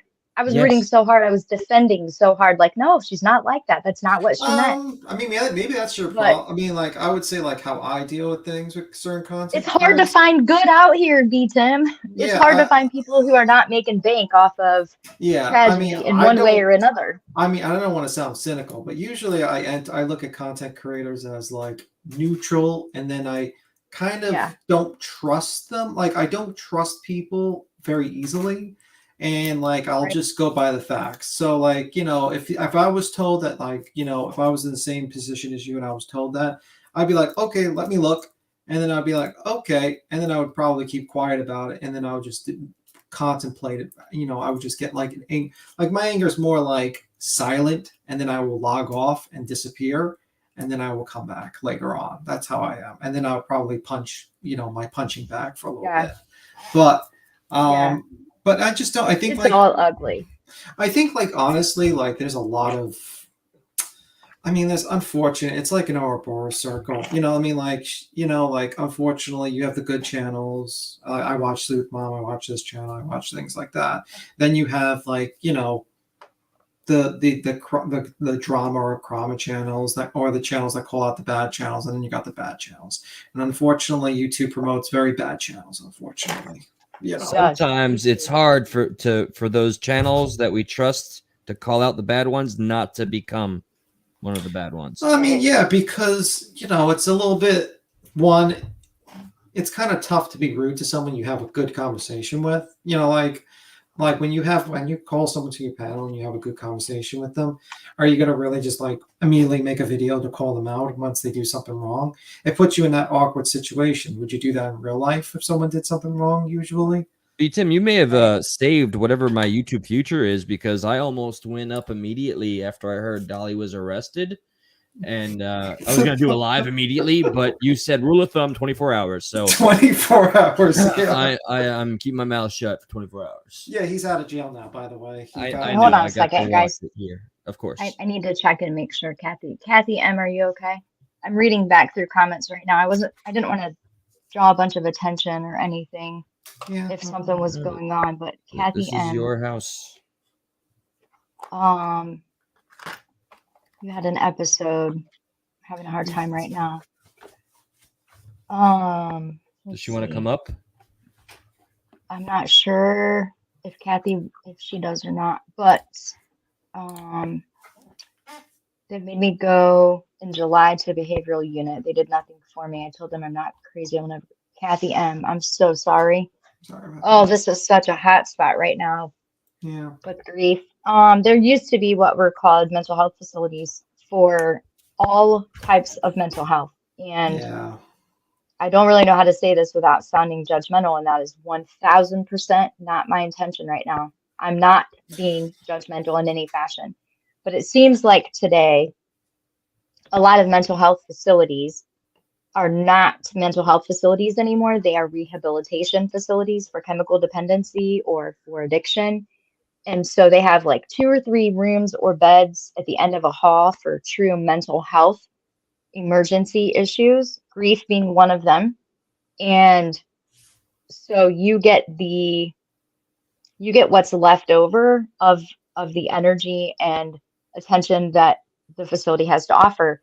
I've been researching this quite a bit the last couple of months because I have several different people in different parts of the country that have the same stories, where they start to develop suicidal ideation and they feel hopeless, and so their family wants them to go into a mental health facility, and so they go into a mental health facility and they're not told, but the protocols and the emergency type medical orders that are available are for like drug withdrawal chemical dependency withdrawal.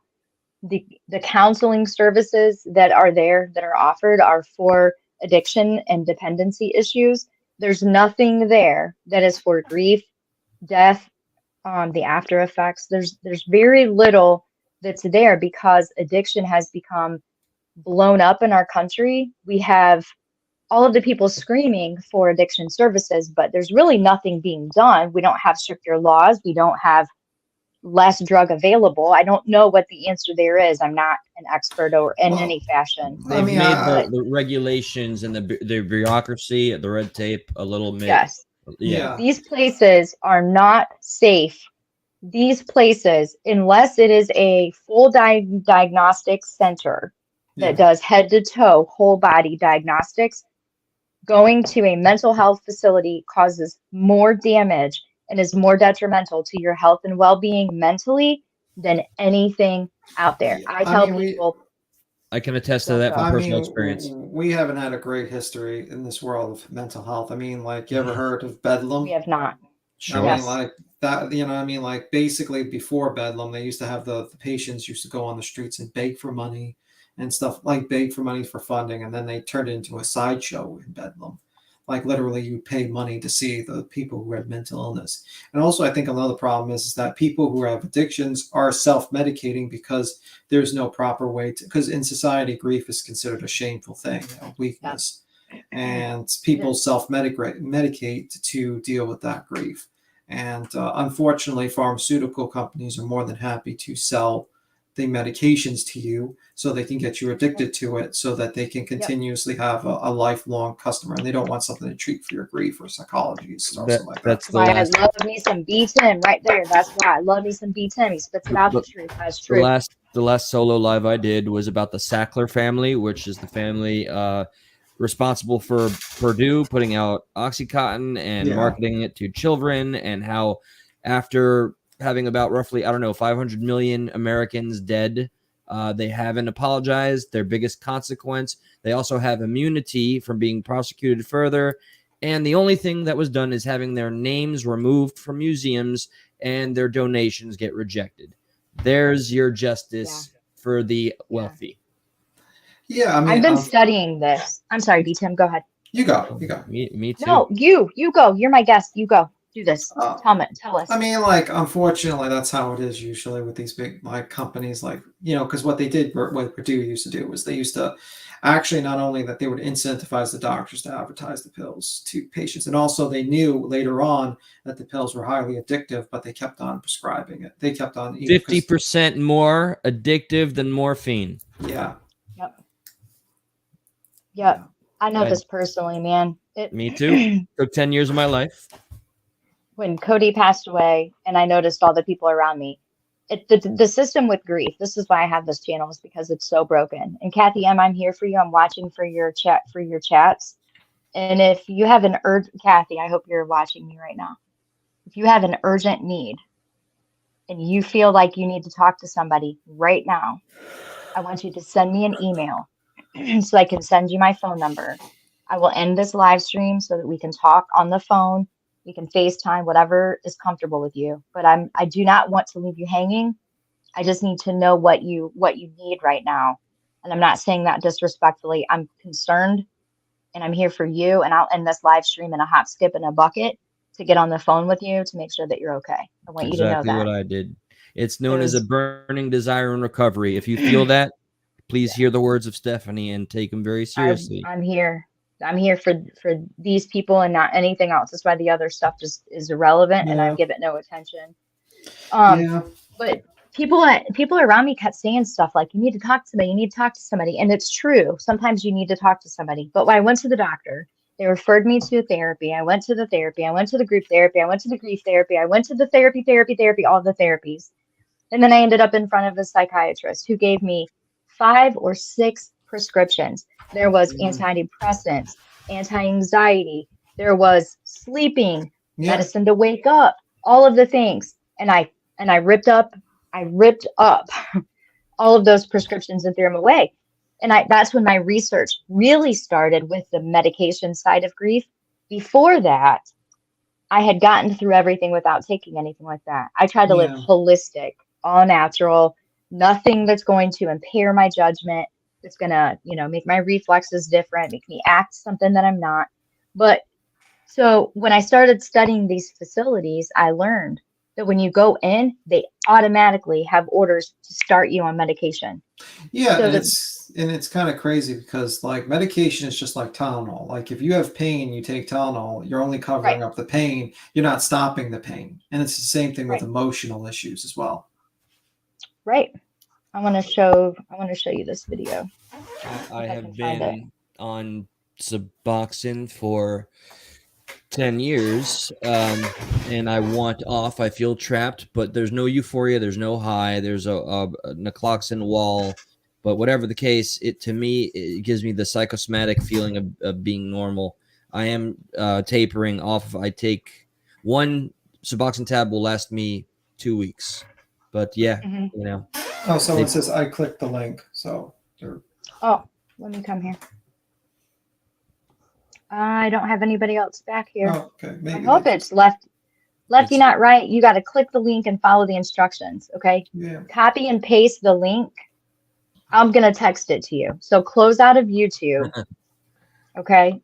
And I'm going to text it to your phone. This is my brother. Oh, okay. Oh, no He kidding. sent me a story that I wanted to show, but he lives in the area. So I wanted him to come up and say, hey. If you Okay. click on that, go to your text messages and click on those and then follow the prompts. Just make sure your camera is off. Do not show your face and make sure your name says lefty, not right. Don't put your name down. Okay. These people, they will come for you and drag you for all the filth just to get any little bit of information that they can use later. So Yeah, I will know. I know that. yeah. You could say I know the dirty side of YouTube pretty well. I know the underbelly of the dirty side of Yeah, YouTube. absolutely. All of it. I've been doxxed by the group of open doxers. That's what they're here for. I had a $500. I think it went up, but I have a $500 bounty for my dox by JT. So that PI guy. You did? No, he still has it open. He's been trying to. He tried to like ask Tiff to like, and that guy. You know who JT is, right? Purple guy stuff. No. Yeah. Jim Terry. Oh, Yeah. What?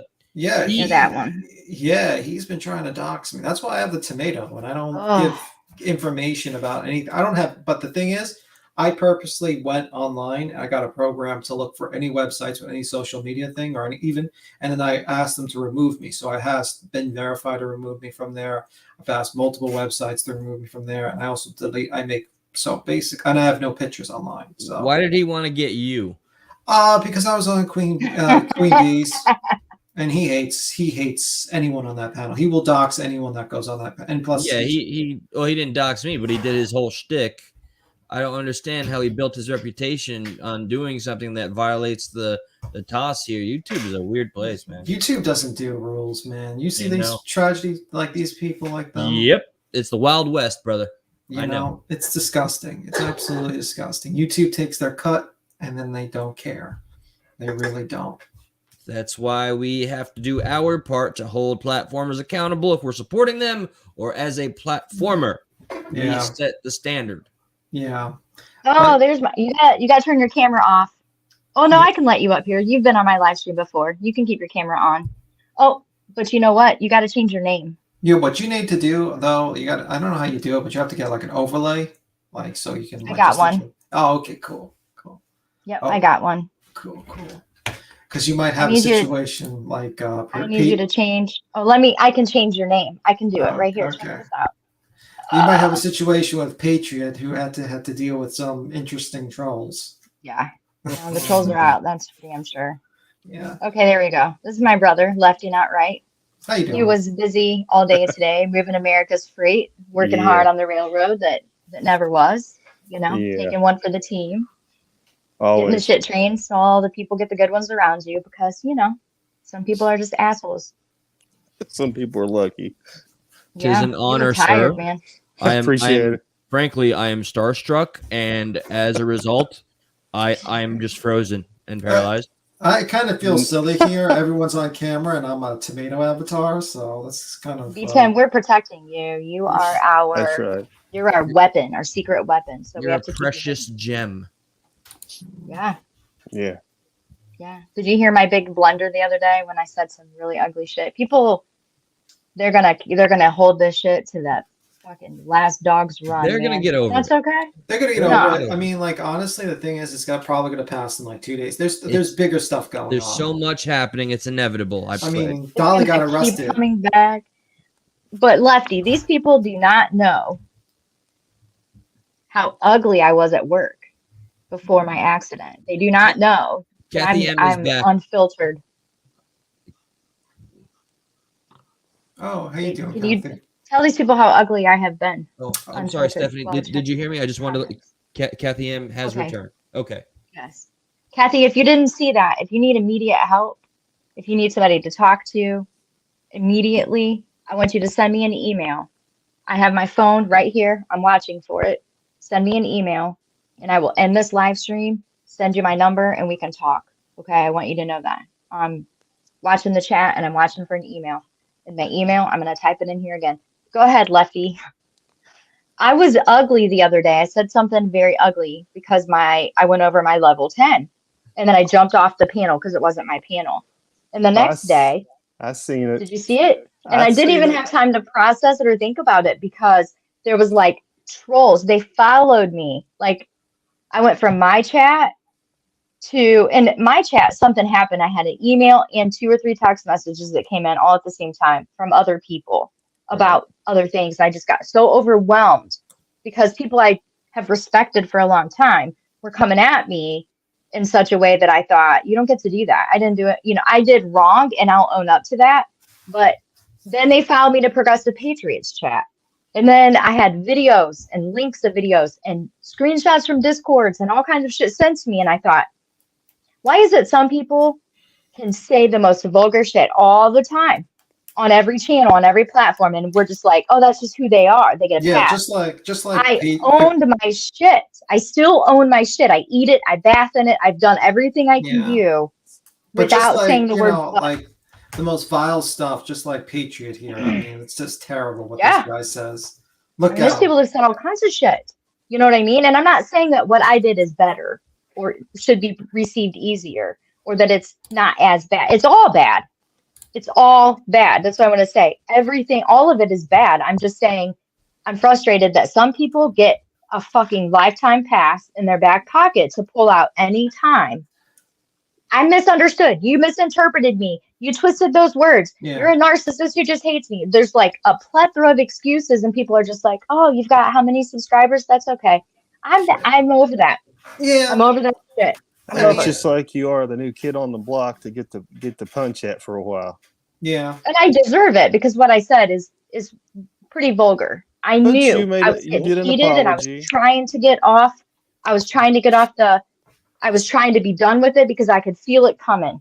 Mm-hmm. But how bad did I used to be when I was angry in my grief and the way I was treated by people? And I just was jealous because people's kids were alive. And how bad was I? How about the flashlight? The flashlight incident. I'm going to let you tell the story. So it's not my words. It's my actions. I did it. I'm not proud of it. But this is how far I've come. Go ahead and tell the story. You the one with the flashlight? Yeah, and the train master, who's the superintendent now. Yeah. Yep. Go ahead. Yeah. Put it all the dirty laundry out there. I don't care. Tell them. We was in the yard. You got to give context. Oh, this is bad. Oh, this is bad. Be Tim, don't hate me for this. Well, we was in the yard doing some work, and our EOT went out, so she asked for help with the car department. You got to tell them what an EOT is. Okay, EOT is what gives you the pressure on the rear of the train. It retrieves the pressure from the rear end and sends it to the head end, so I know how much is on the rear. Okay. It used to be the caboose. It's not the caboose anymore. Yeah, that took a place of caboose. That little red marker on the rear is what replaces the caboose. The caboose. You see a train go by, and you see the flashing red light. That's the EOT, the end of train device. So it went out. So we was sitting there, and we been sitting there for a while. So we finally asked, could we get some help with their EOT? They come back and said, how long was our train?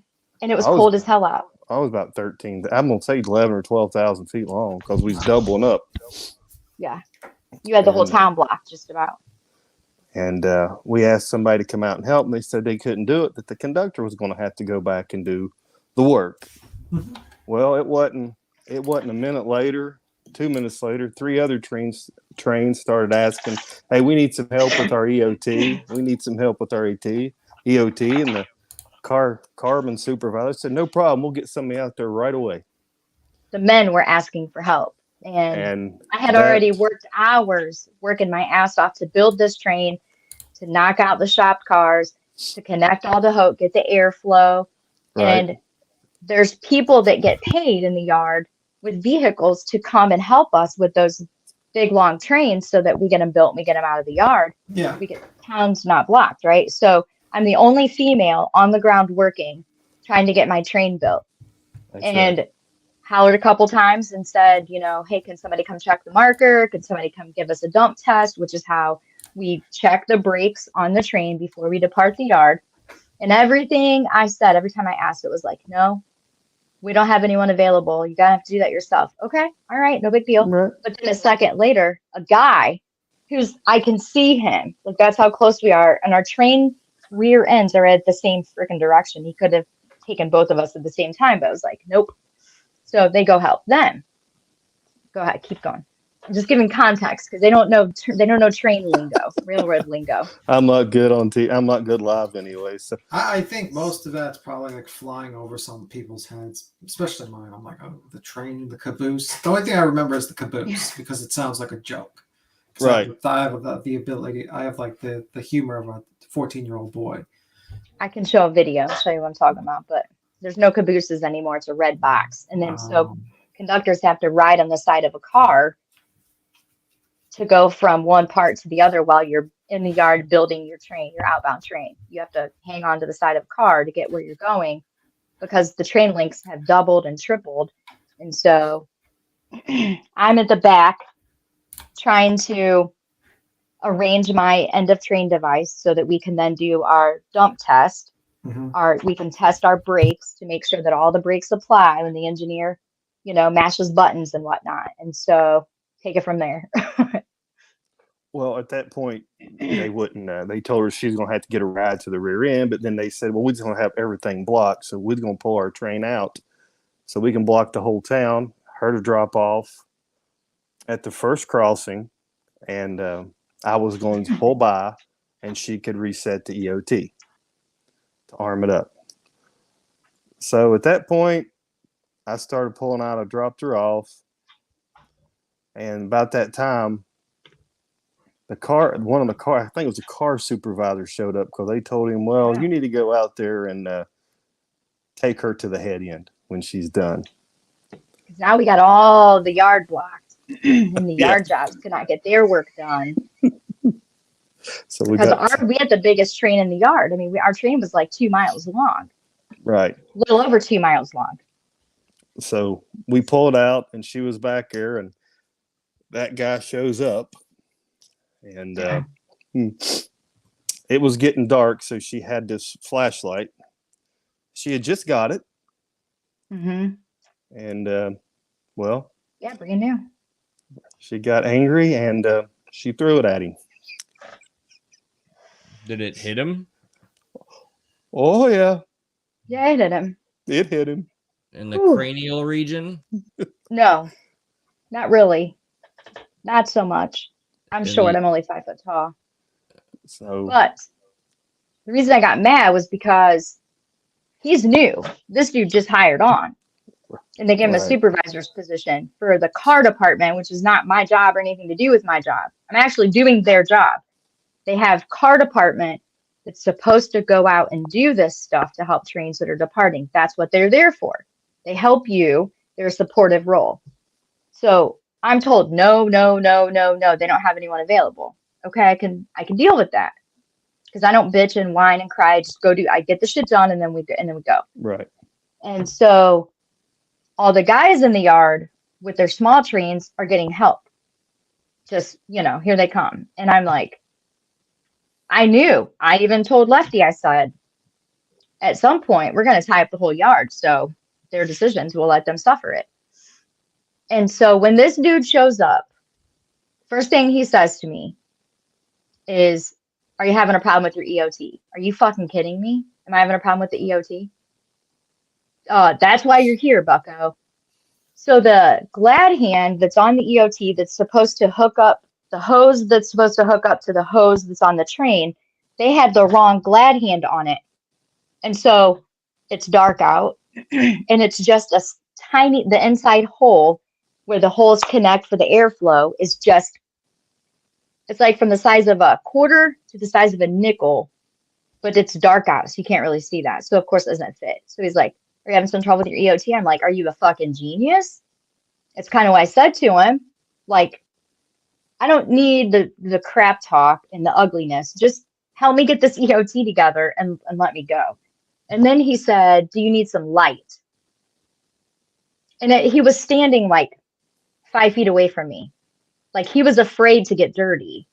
And then he was talking about he's the new car department superintendent. I was like, I don't care who you are. I want to get this train moving. I want to get out of the yard. I've spent 6 hours, 4 hours, whatever it was in the cold trying to get this train together. And they've set me up for failure in every way. They gave me the worst job in the yard, but I was used to that because me and Lefty got all the shit jobs. If a crew messed up their train, they called us out of the dorm to go fix it. That is truth. That is fact. That happened all the time. We got called to go fix everybody else's messes up. And so this was just another one. But this guy who's refused his team to come out to do any of the supportive roles that they're supposed to do so that my biggest train in the yard can depart. And he comes out with this attitude of like, can't believe you needed some help. How long have you been here? Do you need some light? You got problems with the EOT? Do you not know what you're doing? Did they send a car department to you? You're the one in the desk on the radio that refused to send anybody to me for 4 hours, while every guy that had to walk 5 car lengths has a heated vehicle to drive them back and forth. I'm walking 2 miles each way to find the problems, to fix the, you know what I mean? Yeah, I lost my shit. He's standing all the way away, talking shit, running his mouth. The hose is too short. The glad hand don't fit. I chucked it. I was not nice back then. My patience was this little. My patience was tiny. I did not have it. I had no patience. And the same thing went for, the railroad that we work for, in the yard that I hired out of, they started having a problem with women who refused to take clerical positions. And that's not where the money's at. The money is out on the road, building your trains, taking them over the road, physically doing the work. So I took the same physical agility test that the men did. I took the same federal test that the men took, the same state test that the men took, the same hazardous test that the men took. But so to be berated because I'm a woman or treated like I'm not capable of doing the job when I taught the rest of them how to do the job pissed me off. But train masters would jump on our train just to fuck with me. Did they not? Oh, yeah. After my son died, because they said that it was such a significant loss, such a significant loss that they didn't feel like it was safe for me to be back at work when that's what was saving my life at the time. So they fucked with me all the time. So I was always, when I was driving to work, it felt like I was preparing for war. No joke. I was mentally preparing for war. That's what I felt like. What the hell shit show am I going to walk in today? And the time came that I had told all of them, just stay away from me. Just leave me alone. I'm here making my own paycheck. They didn't like it. And so certain train masters were trying to prove themselves with the company. They're like the local officials. They were trying to prove their worth. And so they had a target on my head. So I would ask them, like, what's the amount of that target on my head? You get extra vacation days, you get more time with your family. Like, what's my head worth? And they wouldn't really answer me or anything, but we all knew what was happening. And I would cuss them just as soon as I would look at them. I would get the fuck off my train. There's nothing here for you. We're leaving. I tell my engineer, hammer down, let's go. They're going to get off. If we start moving, they're jumping off because they can't go. So, you know, like whatever. But I was bad. I felt the hate, and I mean, at that point, like you have a job, you know, I have to have an Yeah. income. It was bad. I think Lucky saw probably, if he didn't see the worst of it, he heard about the worst of it. I'm not Well, it proud of sounds any of it. like, I mean, it sounds like your anger was kind of like a protective shield towards your vulnerable part. So you basically used it to basically fend off people. And sometimes, you know, when you know, just like how snakes sometimes unintentionally bite, you know, because the rattlesnake rattles and it bites, you know, anything that comes near it. You unintentionally bite people that might have not deserved it because you're just in that on that guard type of deal. With the Sometimes, yeah. opportunity, especially this being the place that it is, and it's a new person. I would like to address Allie, or please check out. She's been really sharing. She's new here, and I just want her to know this is the best possible place for you to share everything and anything, especially grief. And we are with you in solidarity. Thank Yeah, you grief for outlet here. all the context and for just always the time that you allow me to be here. I'm a little exhausted. Did my Yeah, job you look. today. Yeah, you Yeah, look a little tired. I'm dude. I'm dead inside today. Yeah. Never sell lotto in a state that has 1.5 billion dollars. See, my job, I'm literally just. If you had my job, I could tell you one day what my job is, but Well, I did my ask job- you in private chat, Tim. I want to be able to contact you outside of just YouTube, man. What is the best way to do that? let me just give you my Gmail account, my Gmail email. That would be great, Gmail. and I'll copy paste that. I'm sorry that I interrupted. Yeah. I just You're good. I think I'm gonna skip drinking, which is incredible. I'm just gonna go straight to sleep. You should just drink salsa like me. I'm a vegan. You are a beacon, sir. I strive. I'm trying to even change my name to be Tim. It's just not going well. Yeah. Not gonna work out too well. Thank you. All right, Stephanie, keep on keeping on. You are. Yeah. There was one person after our live stream, which I enjoyed. There was only one. I'm proud to say, just one hater that commented and told me you should just unsubscribe. And did you see my response? No, I didn't go back and look at any of that shit. I'm not trying to trigger myself. Yeah, further. no, I made it You very got me clear. messed up. I made it very clear. I stand by people for a reason, and I'm not fickle when it comes to, you know, respecting someone's passion or conviction. And I'm not just gonna abandon somebody because somebody with a larger sub count doesn't like an individual that said something. Which, you know what, you've expressed your sincerest apologies. There's nothing more. And That's all I can do. when I hear you speak, I think you're still beating yourself up. And I hope you stop. I'm not. Yeah, I mean, like, I've done all I can do. Let's be real. all If we had to put a clip of every single hot take Perplex has made, it's probably You know how many were sent to me? Like it'd be like 2 hours long. I mean, Right. everyone makes a mistake and gets that hot Yeah. moment, and it's like Good night, guys. I bid you adieu. Keep on keeping on. Take care. All right. You know, and just like, you know, people need to just move on and forgive. You know what I mean? Like you didn't do anything. You know, you said it, you apologized, you move on. I think people, if they could be adults and just move on at this point. Right. There's some. Yeah, there's I've some. learned where I'm welcome, where I'm not welcome.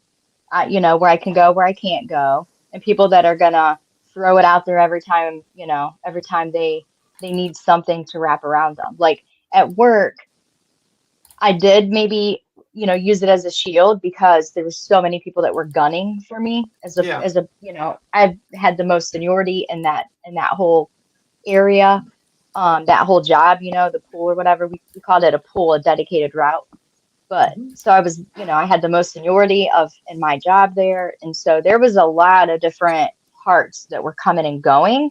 Yeah. Where, you know, there's some people that I felt threatened all the time because they had positions of authority or power or whatever. Here, it's different. I'm not that person anymore. I don't jump and snap. I don't resort to anger or, you know, or whatever. I had one mishap. Like I only talk about it today because, you know, I've had tons of emails of clips, you know, of other people being ugly. I'm not even entertaining it.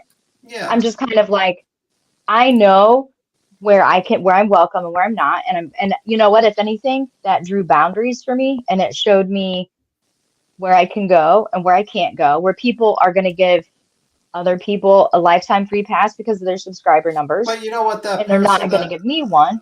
yeah, and I'm that okay with person that. that yeah, and that person that jumped in the chat that told you that probably wanted to get that reaction from you. And sometimes you just have to be Probably. careful. Yeah, and you got to be careful with those people because what I like that's what I Yeah. learned. Like sometimes people just intentionally lie to you in chat. So usually I look it up and then I hold my reaction. Just like how I say like the Patriot, the 24-hour rule. It goes for any Mm-hmm. new story that comes out on a chat. Like I'm literally like maybe I'll look into it because a lot of times when you're alive, you just kind of like things change Yeah. personally, and that's how it is. But I mean, Oh yeah. I Yeah, mean, there's a lot going on behind the scenes on these channels that I was made privy to that I'm kind of like, I wish I would have known, because there's some I would have never even entertained becoming invested in. It's a learning yeah, experience like everything else in life, like every other part of life. It's a learning yeah. I mean, experience. maybe I'm a little bit luckier because I started out with nice, like a lot, like Sooth Mom and like those channels that basically just Yeah. focused on missing people, and there Yeah. was no like drama in there. It was just like, okay, we're going to read this article about this missing person. Here's a photo. Can you spread it Right. around? Type thing. I came to her thing. I first seen Sooth Bomb was the whole area seller situation. Yeah. You Sleuth heard Mom of is a that? very good content creator. Yeah, I you ever? follow Sleuth Mom. Yeah, she's a very nice person, and she's like Hmm. does a lot of interviews. But she has some issues because of that JT guy that just Yep. drives me nuts. But yeah, I mean, Yep. I would just forget about it. I probably honestly, and those people that just keep on commenting, what they want to do is honestly, they want you to either get a reaction from you and make you pick their sides. Like tribalism. It's like just ignore them and say like, listen, everyone has a mistake. Everyone has a a hot take moment, and it is what it is. I'll guarantee you in a week from now, people will probably forget about it. Maybe less because Dolly got arrested, so that's probably bigger news than that. To be honest with you, That everyone's was gonna be. amazing, and I live streamed it. Boom, and the reunion, Yeah, Dolly. I hope they all get arrested. I don't like him. I think he's a disgusting human being. Um, it's unfortunate. It's very unfortunate that man is in this community. He's a cancer to this community. He's a real cancer. So for the person that just sent me an email asking me if I'm smoking crack, no, it's a cigarette. I just don't smoke it while I'm on a camera. So there you go. Take that back to your fearless leader who somehow has you doing the bidding for them. So no, it's a cigarette. I just don't That's smoke really on that's a the thing. camera. That's See the how thing. it's getting? See how it's going? I'm a crackhead. That's the thing That's I what I'm hate. called. That's what the thing I hate about this. It's like The new one. yeah, these people need to like get a life because it's like, listen, Right. move on. She Yeah. literally, I'm not going to be disrespectful to people that are recovering or trying to quit and smoke on a live stream. So Yeah. I step off to the side whenever I want to. Yeah, Here's a but lighter. That's what it is. I work for a job that requires federal drug testing all the time. yeah, but you gotta realize Assure those you there's people no drugs. those people try to get a rise of you. Like Queen Bee, they call Yeah. her they bring I up like laugh. I laugh so hard. Like, you think I'm on crack? Really? well, they're like, oh, you're hanging out with Queen Bee, so that makes sense. It's like because the charge that you got See arrested all my for. teeth? Yeah. I have all my teeth. I have, fingernails. I have like bald spots in my hair because of a work accident where I had metal, Yeah, 13 but you know impalements what? of metal. But that That person doesn't could. mean I'm on crack. Yeah, that person's just like either from Turtle Island or is someone who's like late with the whole performance thing.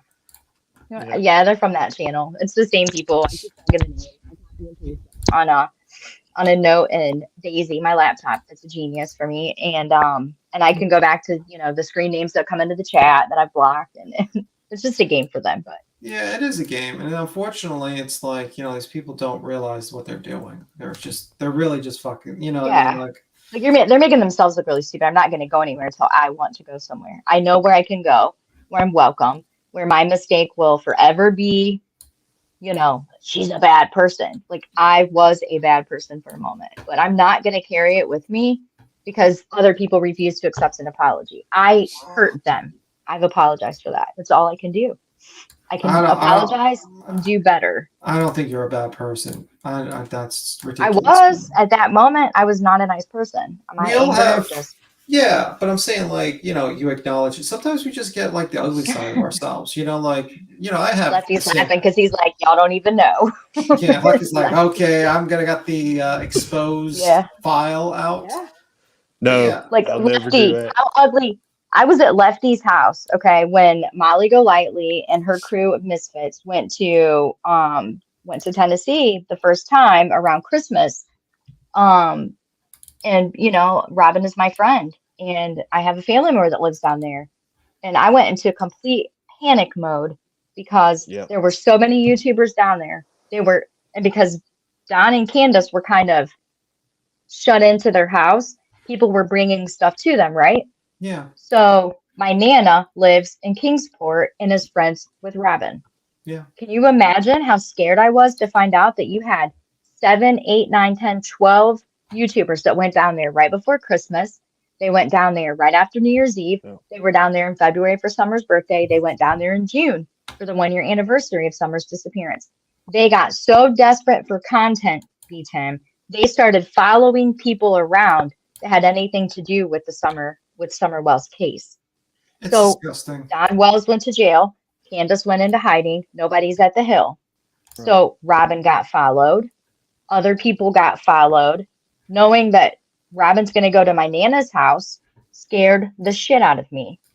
So I was at Lefty's house, you know, because it's our family member.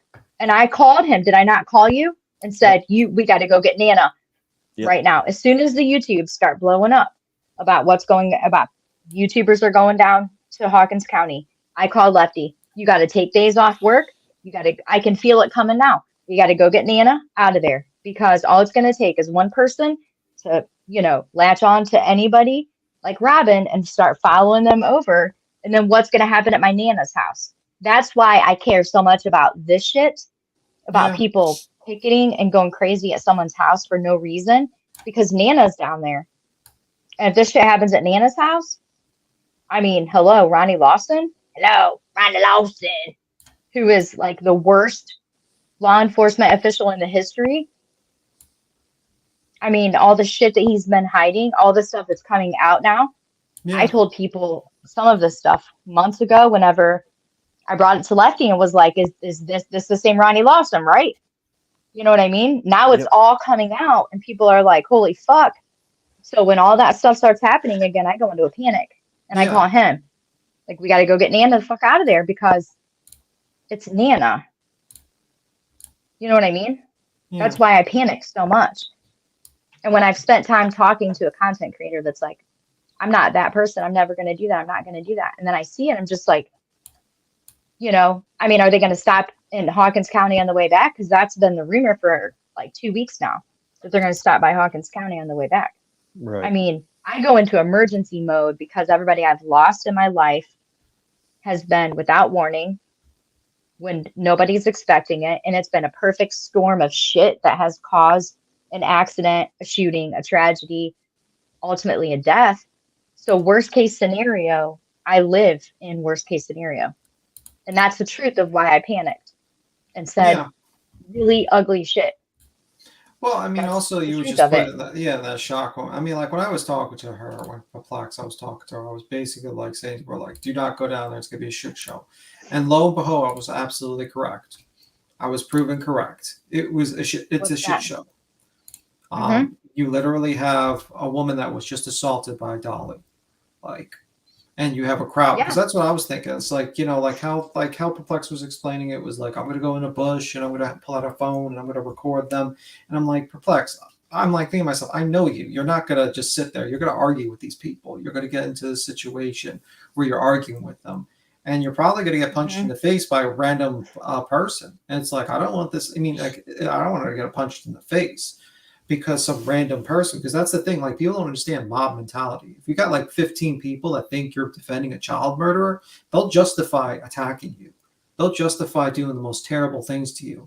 And that's why I worry about when I see people go down there, because I say to myself, these people are high on their morals. They're high on mob mentality, and they believe that everything they're doing is justified because authority figures have said, like the police have said she's a suspect. So anyone that defends this woman is guilty of defending a child murderer. And it's like, and you just saw it. You see the ugly side of people, and it's unfortunate. We really were not defending the child murderer. We're defending the justice system. There's a system in place to prevent this stuff from happening. I was watching a little bit of Queen Bee right before I got in the shower before this live stream. Yeah. And she was live streaming. I would play it, but I don't think that I can do that anymore. But you could. So there was a part. As long as you give credit. I don't want to change it. Believe there was a part in her live stream where there's a girl that's down there filming the protesters, right? The hecklers and the rioters. And so French fry guy, whatever his name is, comes outside and we can hear him talking. And he says that there are people that Betty and Dolly. Now, I'm not saying Betty and Dolly said this. I'm saying I've heard Betty and Dolly say those names, say this person's name. But they were talking about guns. Like, people are so upset. Dolly and Betty have people so upset about what's going on at Quentin Simon's home, what they're alleging, what the lies that they're telling and spewing, this conspiracy theory that they've built in order to create hate for anybody who opposes them. Now the locals who lives next door are talking about guns, about people driving by and shooting people who disagree with Dolly and with Bullhorn Betty. That's the third time today on a live stream that I've heard about somebody with guns threatening to drive by and fire their weapons out the window at anybody who's opposing Dolly and Betty. On Queen Bee's live, no one said what I just said, but that local guy, the French fry guy, was talking about himself hearing that somebody was threatening to use a gun. Jeez. That's why I panicked, because if this goes right now in Hawkins County, people are so upset about Ronnie Lawson. Lefty, how have I always said Ronnie Lawson's name? Ronnie Lawson. With venom and hatred, because we researched him. Lefty and I looked into him months ago and found all this stuff about Brandon, about his son, about him, about other family members, about a boating accident, about a ton of stuff that he had been hiding. And I sent it to a couple content creators who didn't want nothing to do with it. But I've been on high alert with Summer's case, because here we have the worst of YouTube, trauma, all in one location. Yeah. And shortly after they all show up at the same place, now we have somebody threatening to drive by with a gun, and my Nana is in Hawkins County. Yeah. It's you know what I'm saying? Yeah, it's terrifying. It brings out the warrior in me. Like my warrior comes to life, and I'm like, we can't let this shit happen. We're gonna go get Nana the hell out of there. Yeah. I mean, we've had to do that a couple of different times now. Now we have to fight with her because she doesn't let leave her home, because to her, like, it's not going to happen. But Don Wells, if he's not out of jail, he's getting out of jail very soon. And if he doesn't go home where they can heckle him and use him for content and get him on their live streams, I bet you that they reach another level of desperation, because that's what's happening. Yeah. Every case brings another level of desperation, another shock and awe, more of the, the Hollywooded version of the truth. They want to spin the narrative and control it and live stream it and tell the world what they want, what justifies their behavior. And so the more people that go down there, they fall right into the freaking game, because we know that behind the scenes, there is a big game going on. They're all making bank off this. Yeah, I mean, they just made a few $1,000s just for this whole thing, and they actually convinced people to donate money. Unfortunately, that's what you're seeing. But I mean, I think like eventually what's going to happen is that, and I said this before like a dozen times, that YouTube's going to, an advertiser's going to approach, someone's going to do something really stupid on these lives. And and then an advertiser's going to approach YouTube, and they're going to say, listen, we're going to take our $500 million in advertising budget, and we're going to leave YouTube. unless you fix it up. And then suddenly a lot of channels are going to get banned. And Molly and Dolly, yeah, and that's what's going to happen. It happened the same way with many, like, you know, with the whole other things that happen on YouTube. And that's what YouTube cares about. It's the money. It does not, they don't care about morals or anything. It's going to be money. So yeah, that's all they care about. Yeah. So my thought is that that's what's going to happen. Eventually, someone's going to step too far. Someone like Dolly, who's going to assault people on, you know, live streams, or someone's going to get hurt. I mean, Betty says she has a gun, that she carries a gun with her. I heard. Yeah, she does. She says that she does. Who knows if she does or not? She also, I don't know which way to point it. Right. I mean, that's true. That's fucking true. She also says that she's that she's a member of the media, and she went online and bought her from uspresscorps.com a media pass. You know what I mean? And that's a lie. She also says that she's not racist, and that's a lie. She also says that she didn't get arrested 42 times. That's a lie. Yeah. You just don't know with her, telling the truth, telling lies. Like, who fucking knows? Not to get off the subject, but did you remember when they was trying to bail Dolly out? I was watching that, and those people had sent $1,000 to help with the bail. Yeah. Wait, what? They had they had people send this one person sent $1,000 to help with his bail to get him out of jail. It was on the live stream. The thing was, though, he got out free, but you didn't hear them say, "Oh, we'll give you your money back," because we didn't have to use it. No, they used it. Yeah, they used it for something. They used it to eat up. That's what they used it for. Yeah, and they should have gave the money back because he got out of jail free. No, he's going to have to show up in court, though. He's going to show up because they probably didn't want the headache. They were like, okay, we're just going to let him out. We don't care. Someone super chatted him $100 or $1,000. Yeah, her. Yeah, her to help with the bail because they thought they were going to have to put the bail bonds would let him out for free. Yeah, I hope that person who sent that $1,000 knows that whatever they're telling that person is a fucking lie, and I hope that they're smart enough to see through the cracks that they just handed them $1,000 to go down there and cause mental damage to an entire community of people. Right. Well, that's not going to be the case. That person probably is in their delusion. They probably think they're doing a good thing, and all the villains and haters are out there. Like, I've seen people jump in the chat, and they're like, literally like, I can't believe you sent someone to attack Dolly. And I'm like, did you actually watch the video at anyone? Like, are you out of your mind? Like, these people are nuts. But that's why I always tell you, just ignore them. Because the trolls that come after you, people have this weird distortion of reality. They don't even bother seeing anymore. But it's pretty sad. But I mean, I think he's going to get he's going to eventually get banned, and he's going to have to work back in 7-Eleven. Have to get a real job. He'll have to go back to 7-Eleven and make $12 an hour. I do want to see, I haven't seen it yet, but there is a video, I guess, of him actually assaulting the woman. Do you know? Yeah, it's on Tragedy. It's on Tragedy Pin. Not Tragedy. I mean, it's on Tragedy Pin too, but it's also on Forever Trolling's channel. You could play that one. Forever Trolling? I don't know who that is. Yeah, it's the guy who he clipped it. Here, I'll get you. I'm subscribed to him. Yeah, because he usually jumps in Sweet Tuesday, Forever Trolling. Let's see. Yeah, I gotta pull it. It's a small channel. It's a very small. It's 50 people watch Forever Trolling. Hey, Steph, before we, at Art, that yeah, I'm gonna play that next. I know. I don't. I'm gonna play that next. Do you need to put a trigger thing or anything? Because I don't know if that'll be.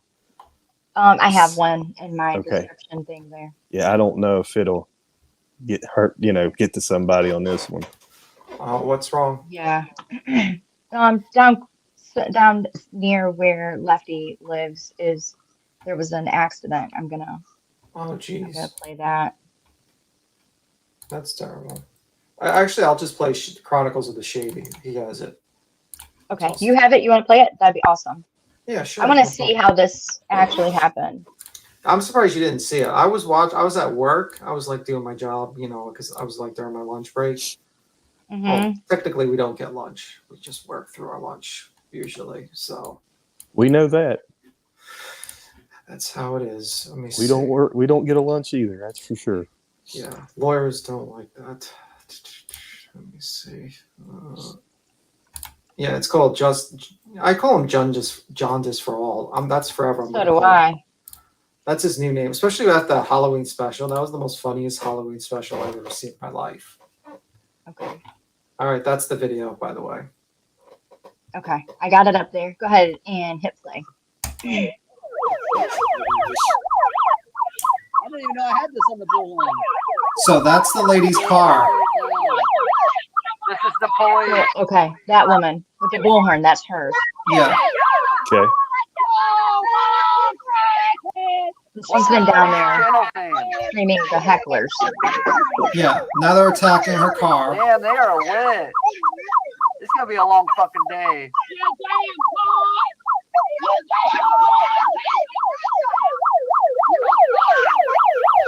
This is Dolly. Oh, Dolly's assaulting her. Oh, Dolly just assaulted her bullhorn. And then Jaundice for all tries to dirty delete the whole stream. Can you play that again? Dolly. Can you play that again? Sure. You want to play when he assaults her, because what Like, happens from the happened is, yeah, this woman basically goes down there and she actually pulls out a list of all the charges Dolly has, basically, and Bullhorn Betty, and she starts reading them out loud. And she's allowed to park there because she knows the family, so they allowed her to park on their yard, so that's her car. And basically, yeah, so basically she's there to mess with Dolly because she's tired of this, and all the neighbors are tired of it. So basically, that's the situation. Tim, is this the same woman that was playing music? She was playing music and stuff like that, so the live streamers couldn't really live stream for a while. Like she's maybe streaming the. Like I know this woman was there the night before, and they were like screaming at her because they, for some reason, they want to spread awareness, but they don't want other people to stream for some reason. So she goes down there and streams them, and suddenly it's a big problem. So it's an issue. I didn't even know I had this on the bullhorn.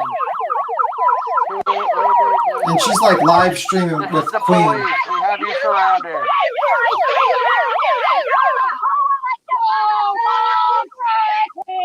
What's this lady's channel name? So she's holding up to her Queen Bee Live in one phone. It's gonna be a long fucking day.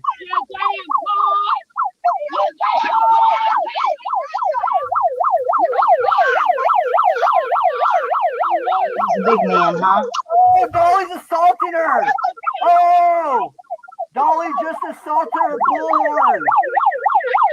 Clip that shit. It's been clipped. It's been clipped by a lot of people.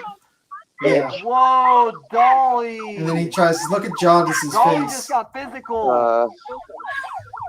Hold on, I'll be right back, guys. Dolly's going. Yeah, he tries to dirty delete the whole thing, and then Dolly jumps into his car and tries to drive away, and he's laughing in his live stream like he's like kidding around, and the police were just gonna give them like a ticket, like just like a form for her to fill out, but Dolly's dumb enough to actually change his clothes and come back while the cops are there, and then he gets arrested because they're like, we have a warrant for your arrest. Yeah.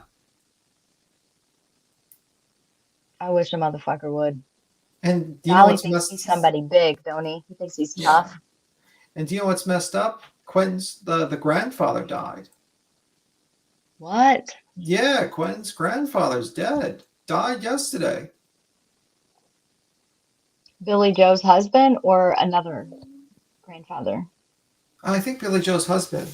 Leilani's father. I mean, not Leilani. I mean, Wow. Billy Joe. Yeah, Leilani's father. Yeah. It's like a car accident. So this family is, and also I heard from a live that the person who's in hospice care, the 92-year-old, is actually the great grandmother of Leilani. So this is like a really messed up situation. But yeah. Wow. Dolly just walked right up to her and just grabbed her personal property. Probably hurt her wrist and her hands in the process of it. Like she's older. She's 50 something. She's like in her 50s. So, and then like he tried, and then they tried to like lie. They're like, oh, then their story was that Dolly was protecting them and that she was going to attack them with a blowhorn. Yeah, that looked like some form of protection, Yeah. right? Like the woman banging her car, the woman hitting her car with a big sign. Yeah. So that's the thing that's happening. So yeah, that's why he got Wow. arrested. Dolly's a big, tough guy. He's a big, tough dude. You know, I remember when his ex-girlfriend came out and started a channel talking about how abusive he was, and people called her a liar. Yeah. People said that he was abusive as fuck.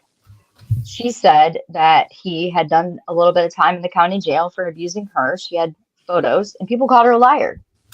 This is the second time we saw Dolly unhinged. But he gets a pass. Yeah, well, his fans are giving him a pass because I'm sure of it. He could probably shoot someone in the middle of the road and they'll probably give him a pass. Probably, they probably deserve it. So this is why Bullhorn Betty is so crazy right now with trying to prevent anyone from knowing the truth about what's going on down there.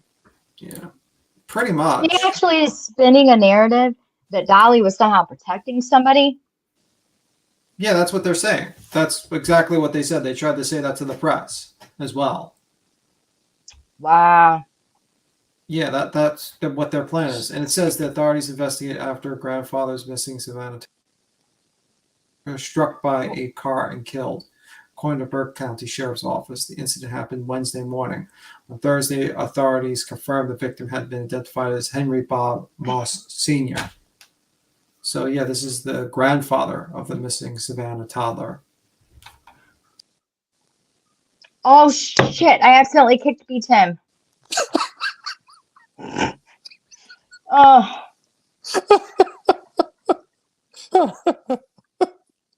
I cannot believe I did that. I'm back, B-Tim. I can't believe I did that shit. Probably hurt his feelings. Clearly, I'm still learning about how to work this shit. I cannot believe I did that. What the F is wrong with me? Well, where do you want me to start at? Oh, shut up. There he is. I'm so sorry, B-Tim. Yeah. Again, huh? Oh my God. Sorries. This is going in the exposed clip channels now. We're going to get you. Probably. Vilomah kicked him. No, I was taking the stream off the screen, and I clicked on the wrong one, and I kicked you. I'm sorry. What a dumbass. No, yeah, but I was just saying, like, this whole family's going through hell. It's like in crazy. They are. You know, it's absolutely nuts at this point. It is. Can you imagine, like, the worst time of your life? There's no definitive answers for what's happening with this baby or anything like that. And then, I want to show this while I have Lefty because he's gonna be heading to bed here before long. All right, Lucky. So, wait a minute. Sent me this. Your name's Lefty. Okay, you said Lucky. I was about to say, like, is he Lefty? Not right. Yeah. Okay. I was about to say. I call him. I probably did say Lucky. Dolly's a leprechaun, so we don't want anyone named Lucky in here. That's right. Yeah. Let's see. This is local to his area. I'm gonna full screen it, and then I'm gonna take us off and full screen it. I'm learning. I'm trying to do better. And then I'm gonna come down here to play this. This is terrible. Oh, jeez. We begin first at 5 with a breaking news alert out of Cabell. Can everybody hear that okay? Not anymore. County. No, Cabell County. Now I can hear it. I can hear saying it. that a Cabell Midland High School student has died after a crash on I-64. That's where we find News Channel 3's Andrew Colgrove live with us tonight. And Andrew, I know we've learned new information since we last checked in with you. What do we know? Well, Taylor, this stretch of I-64 eastbound in Ona, right behind Cabell Midland's campus, has been closed now for a few hours, causing quite a few issues for commuters this evening. We have learned that a Cabell Midland high school student did die in this accident. I'll step out of the way so you can see what the scene looks like right now. as crews still working to process the scene. Cabell County Sheriff Chuck Zirkle saying that the victim was picked up from school today after he was involved in a fight. At some point, that student got out of the car and headed toward the interstate through some woods behind the school. And that's when the sheriff says that student was hit and killed. Cabell County Schools Director of Communications, Jed Flowers, released a statement this afternoon saying that support staff will be available for students and staff throughout the day tomorrow. He says some buses were delayed this afternoon because of all the traffic. He says thoughts are with both the student's family and Cabell Midland family during this difficult time. I talked to a man who was driving east on I-64 when this accident happened. He says it happened right in front of him. He says he saw an SUV flip and then strike a truck. Milton Police saying that the people in those vehicles only suffered minor injuries. Milton Police saying that a reconstruction team is going to be coming here to work on processing this scene. Milton Police also saying, guys, it could still be several more hours before the eastbound lanes here reopen. For now, back to you. Andrew, thank you so much. This is a community that is greatly hurting tonight. So many people posting on social media, prayers for all of those that knew this young student. So many affected in this situation. So this is obviously a developing story. We're going to check back in with Andrew as more information gets to us. Oh my God. Man, Yeah, it was. Lefty. When I was coming home, the traffic was still backed up from that accident. How's my nephew? He's doing fine. Does he know? Yeah, he goes to a different high school, but he didn't know the guy, so. Okay. So. That's tragic. Yeah. Sure was. That looks like I'm pretty sure I've been on that interstate before. It looks kind of. Yeah, when you come to the house, from Port, when you come this way, you've been on it. High school kid, man. Yeah, his life. Apparently he got in a fight at school, and his parents got him, and I guess, he gets out of the car and runs across the school grounds and ends up on the interstate, runs out in front of traffic. Oh my God. Yeah. So he wasn't in a vehicle.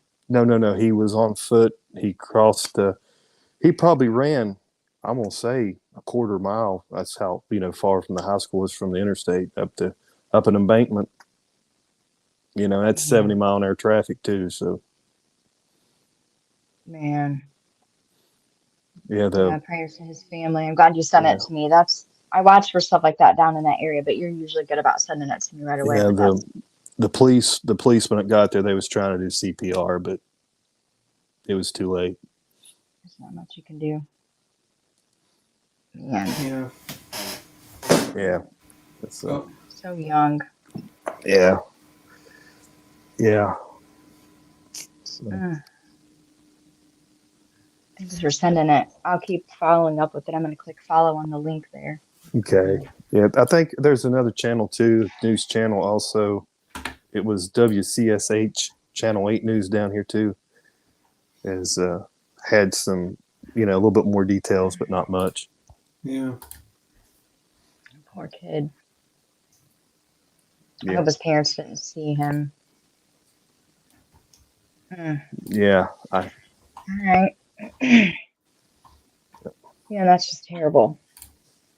Yeah, there's no words. No words. Yeah, no. So young, man. Yeah, I mean, as y'all talked about earlier, mental health is a big deal. Oh, it's a huge deal. And, it's a huge deal. Yeah. It's a huge deal. It's, yeah. That's just terrible. I'm glad that you said something. I got nothing. Yeah. I mean, it was amazing that the other two didn't get hurt. I mean, she flipped, hit another truck, and you've seen the vehicle, so it was Yeah. God dang. Yeah. All right. Well, thanks for sharing. I'm going to hop off here in just a minute. Yeah. A live with Allie here. All right. Well, y'all, y'all have a good night. Yeah, I'm going to skedaddle too. Thanks for having me on. Just wanted Thanks for inviting me. Yeah, I'm Everybody, glad y'all you have a both good night. stopped in. Yeah, I'm glad that you both stopped in. Yeah. Don't worry. I made sure to gather all the information for my exposed video on you for kicking me. I'm gonna clip it, and I'm gonna just got make her. sure it's. I got her. I'm done. You're done. You got her. It's all you, That's right. friend. Yep. I'm gonna All you. skedaddle. Hey, Jen H, good to see you. All right, All B10, right. thanks for stopping in. I appreciate it. You too, Lefty, not right. All right. Oh, I Yeah. put Bye bye. left, not right. Yeah. Next Left. time you No. fix it. All right. See you guys. Bye. Have a good one. Bye. Bye. That's terrible, man. Time for B10 to skedaddle. Hey, Jen H, how are you doing? Allie, if you're still here, I'm gonna send this link to you through email. It's set up for private and it's set up for 11:55. Let me pull it up here. And it's set up as private. Anybody who ever needs this, it's always private. I'll send you the link. You can, or unlisted, I'll send you the link. You can watch it, download it, save it, and then let me know whenever you're finished. And then I'll delete it and it'll never show up on YouTube ever again. So let me send this to her quick. Set up for 11:55 p.m. Allie, look for that. It's coming your way right now. So, okay, good deal. So the last thing I wanted to talk to everybody about, it's good to see you, Jetty, is I had a lot of emails that were talking about very similar things, like the physical aspects of grief and how it hurts and things like that. Yeah, Jenny, here in just a few minutes. I have something scheduled for tomorrow, a book review and things like that. But I do appreciate you coming in tonight and being here and giving us a chance. It means a lot. So thank you for that.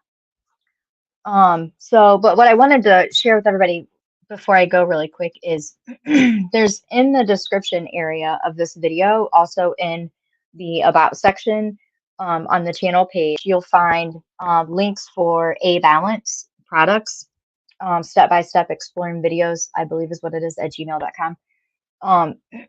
So I did a unboxing video that you'll find on the channel a couple of months ago, and I want to tell you guys about a migraine headache that I had for a couple of days that was just kicking my ass. I was Imitrex and Topamax and you name it, and I could not get rid of it. A lot of it was stress and anxiety, and a lot of it was just my injuries from being at work. But let me go get them so I can show you. AB sent me a package of his new formulated cookies. And if you click on that link and go to him, you will be able to email him and ask him all the questions that you have about his products and how amazing they are. But I want to tell you, when it comes to migraine headaches and things like that, I have suffered greatly with those, and I try not to take medication that's like prescription because they all come with side effects: restless leg syndrome, chest pains, you can't eat, you eat too much, nausea, vomiting. They all come with these crazy side effects. So I'm not about those. So AB sent me in the mail a new package. Yes, from Canada, but you know what? You get it in like a week less. My first package was less. I still have with me right here, always, a lip balm. These are flavored, and I use these on my temples, and I use them in the back of my head, below my neck. And when I have like the jaw, like when I'm really stressed out, I clench my jaws, or I do like this. I know everybody says Billy Joe's on all kinds of drugs because she does it, but mine is stress related. And so I'll use this like where my jaws are at and kind of rub it in. And I'm here to tell you, I had a migraine for 2 days. I took 2 Imitrex in 24 hours. I took 2 Topamax in 24 hours. I took other migraine medication. I was nauseous. I couldn't keep anything down. I got this package in the mail yesterday. These are cookies. Yes, there's THC in here, but it's not like I don't get high off of this at all. So there was 4 cookies that were sent to me because I won one of his giveaways. So they came in the mail, and I opened one up, and I had, let me go get it, 1/4 in two different times. So the first time I cut the cookie in a fourth, and I pulled 1/4, and then I cut that in half, and I ate that. And 3 hours and 35 minutes later, my migraine subsided to a headache. The nausea was gone. I woke up, or I was awake. I got out of bed. I jumped in the shower. I went and warmed up some soup and crackers, and I ate an entire bowl of soup and crackers, and I kept it down. And then it was about midnight last night. So then about 12:30, 1 o'clock this morning, I ate another 1/4 of a cookie. I still have half of a cookie here. And I can't say enough good stuff about whatever AB is doing with his products. So I've talked to him through email months ago. He told me that he had like a trial kit where he'll send you a little bit of everything that he has. If you email him and tell him what pain you have, where it's at, I'm going to tell you, you get it fast. It's the cheapest I have found. It comes in the mail very quick. You're talking to the person who's packaging it. Okay. So you tell them what you have going on, tell him, or a roundabout, you don't have to get personal, and he'll tell you what he has. He'll send you a trial size package. You'll get it very quickly. But if you suffer from migraines, anxiety, if you suffer from depression, a lot of the things that we get from grief, I want you to go email AB right now. Tell him anxiety, depression, pain, whatever it might be, and ask him what dose, okay? I don't think that there's one thing wrong with taking AB's products and using them for a holistic need, meaning there's no side effects, there's no drug interactions, I would still be laying in bed with a migraine headache calling to get my Imitrex refilled if it weren't for getting these in the mail whenever I did. So that's an update on those. And I hope that if you trust nothing else I've said tonight, contact AB, ask him to send you a trial kit of what he has. This is amazing lip balm butter stuff. It melts like butter on your lips. It melts like butter on your skin. It's absorbed quickly. There's no clusters of anything. It's almost like a sugar scrub on your lips. So I love it. I'm a forever fan of whatever AB's doing. I mean, he sends you, he tells you what's in everything, but go try those. Okay. I'll be back tomorrow night to go over things that we didn't get through today, but I have 11:55 scheduled with Allie. I want to check on her. Anybody else that needs something like that, let me know. Jen H. I have an aneurysm in my head. My back is injured. My arm is injured. I have nerve damage, blah, blah, blah. Nausea is a big one for me as of like the last 2 weeks.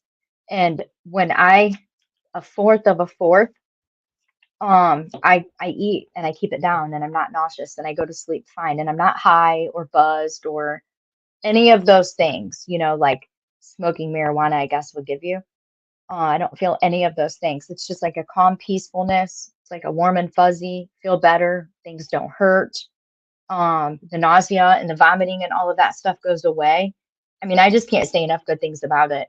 So I'm going to keep updating like I said that I would. But I'll take half of this right before I lay down to go to sleep and I will drift off like a baby. So Jenny, try those. Yeah, that's the sad part. Pills are no longer working. If you go to my about section and you look for step-by-step exploring videos at gmail.com, that's AB. He will hook you up. I mean, I was astounded. I thought I was going to be able to say, yeah, it worked for a little bit, but it wears off like everything else. It did not wear off like everything else.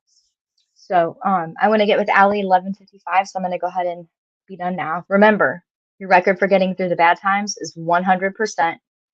Don't give up. Don't stop. Kathy M, email me if you need me, and I'll schedule with you immediately and figure out what we can do to help you. Jen H, come back anytime. It was really good to see everybody. So I hope everybody is having a great day. Don't forget, be kind to yourself. Take care.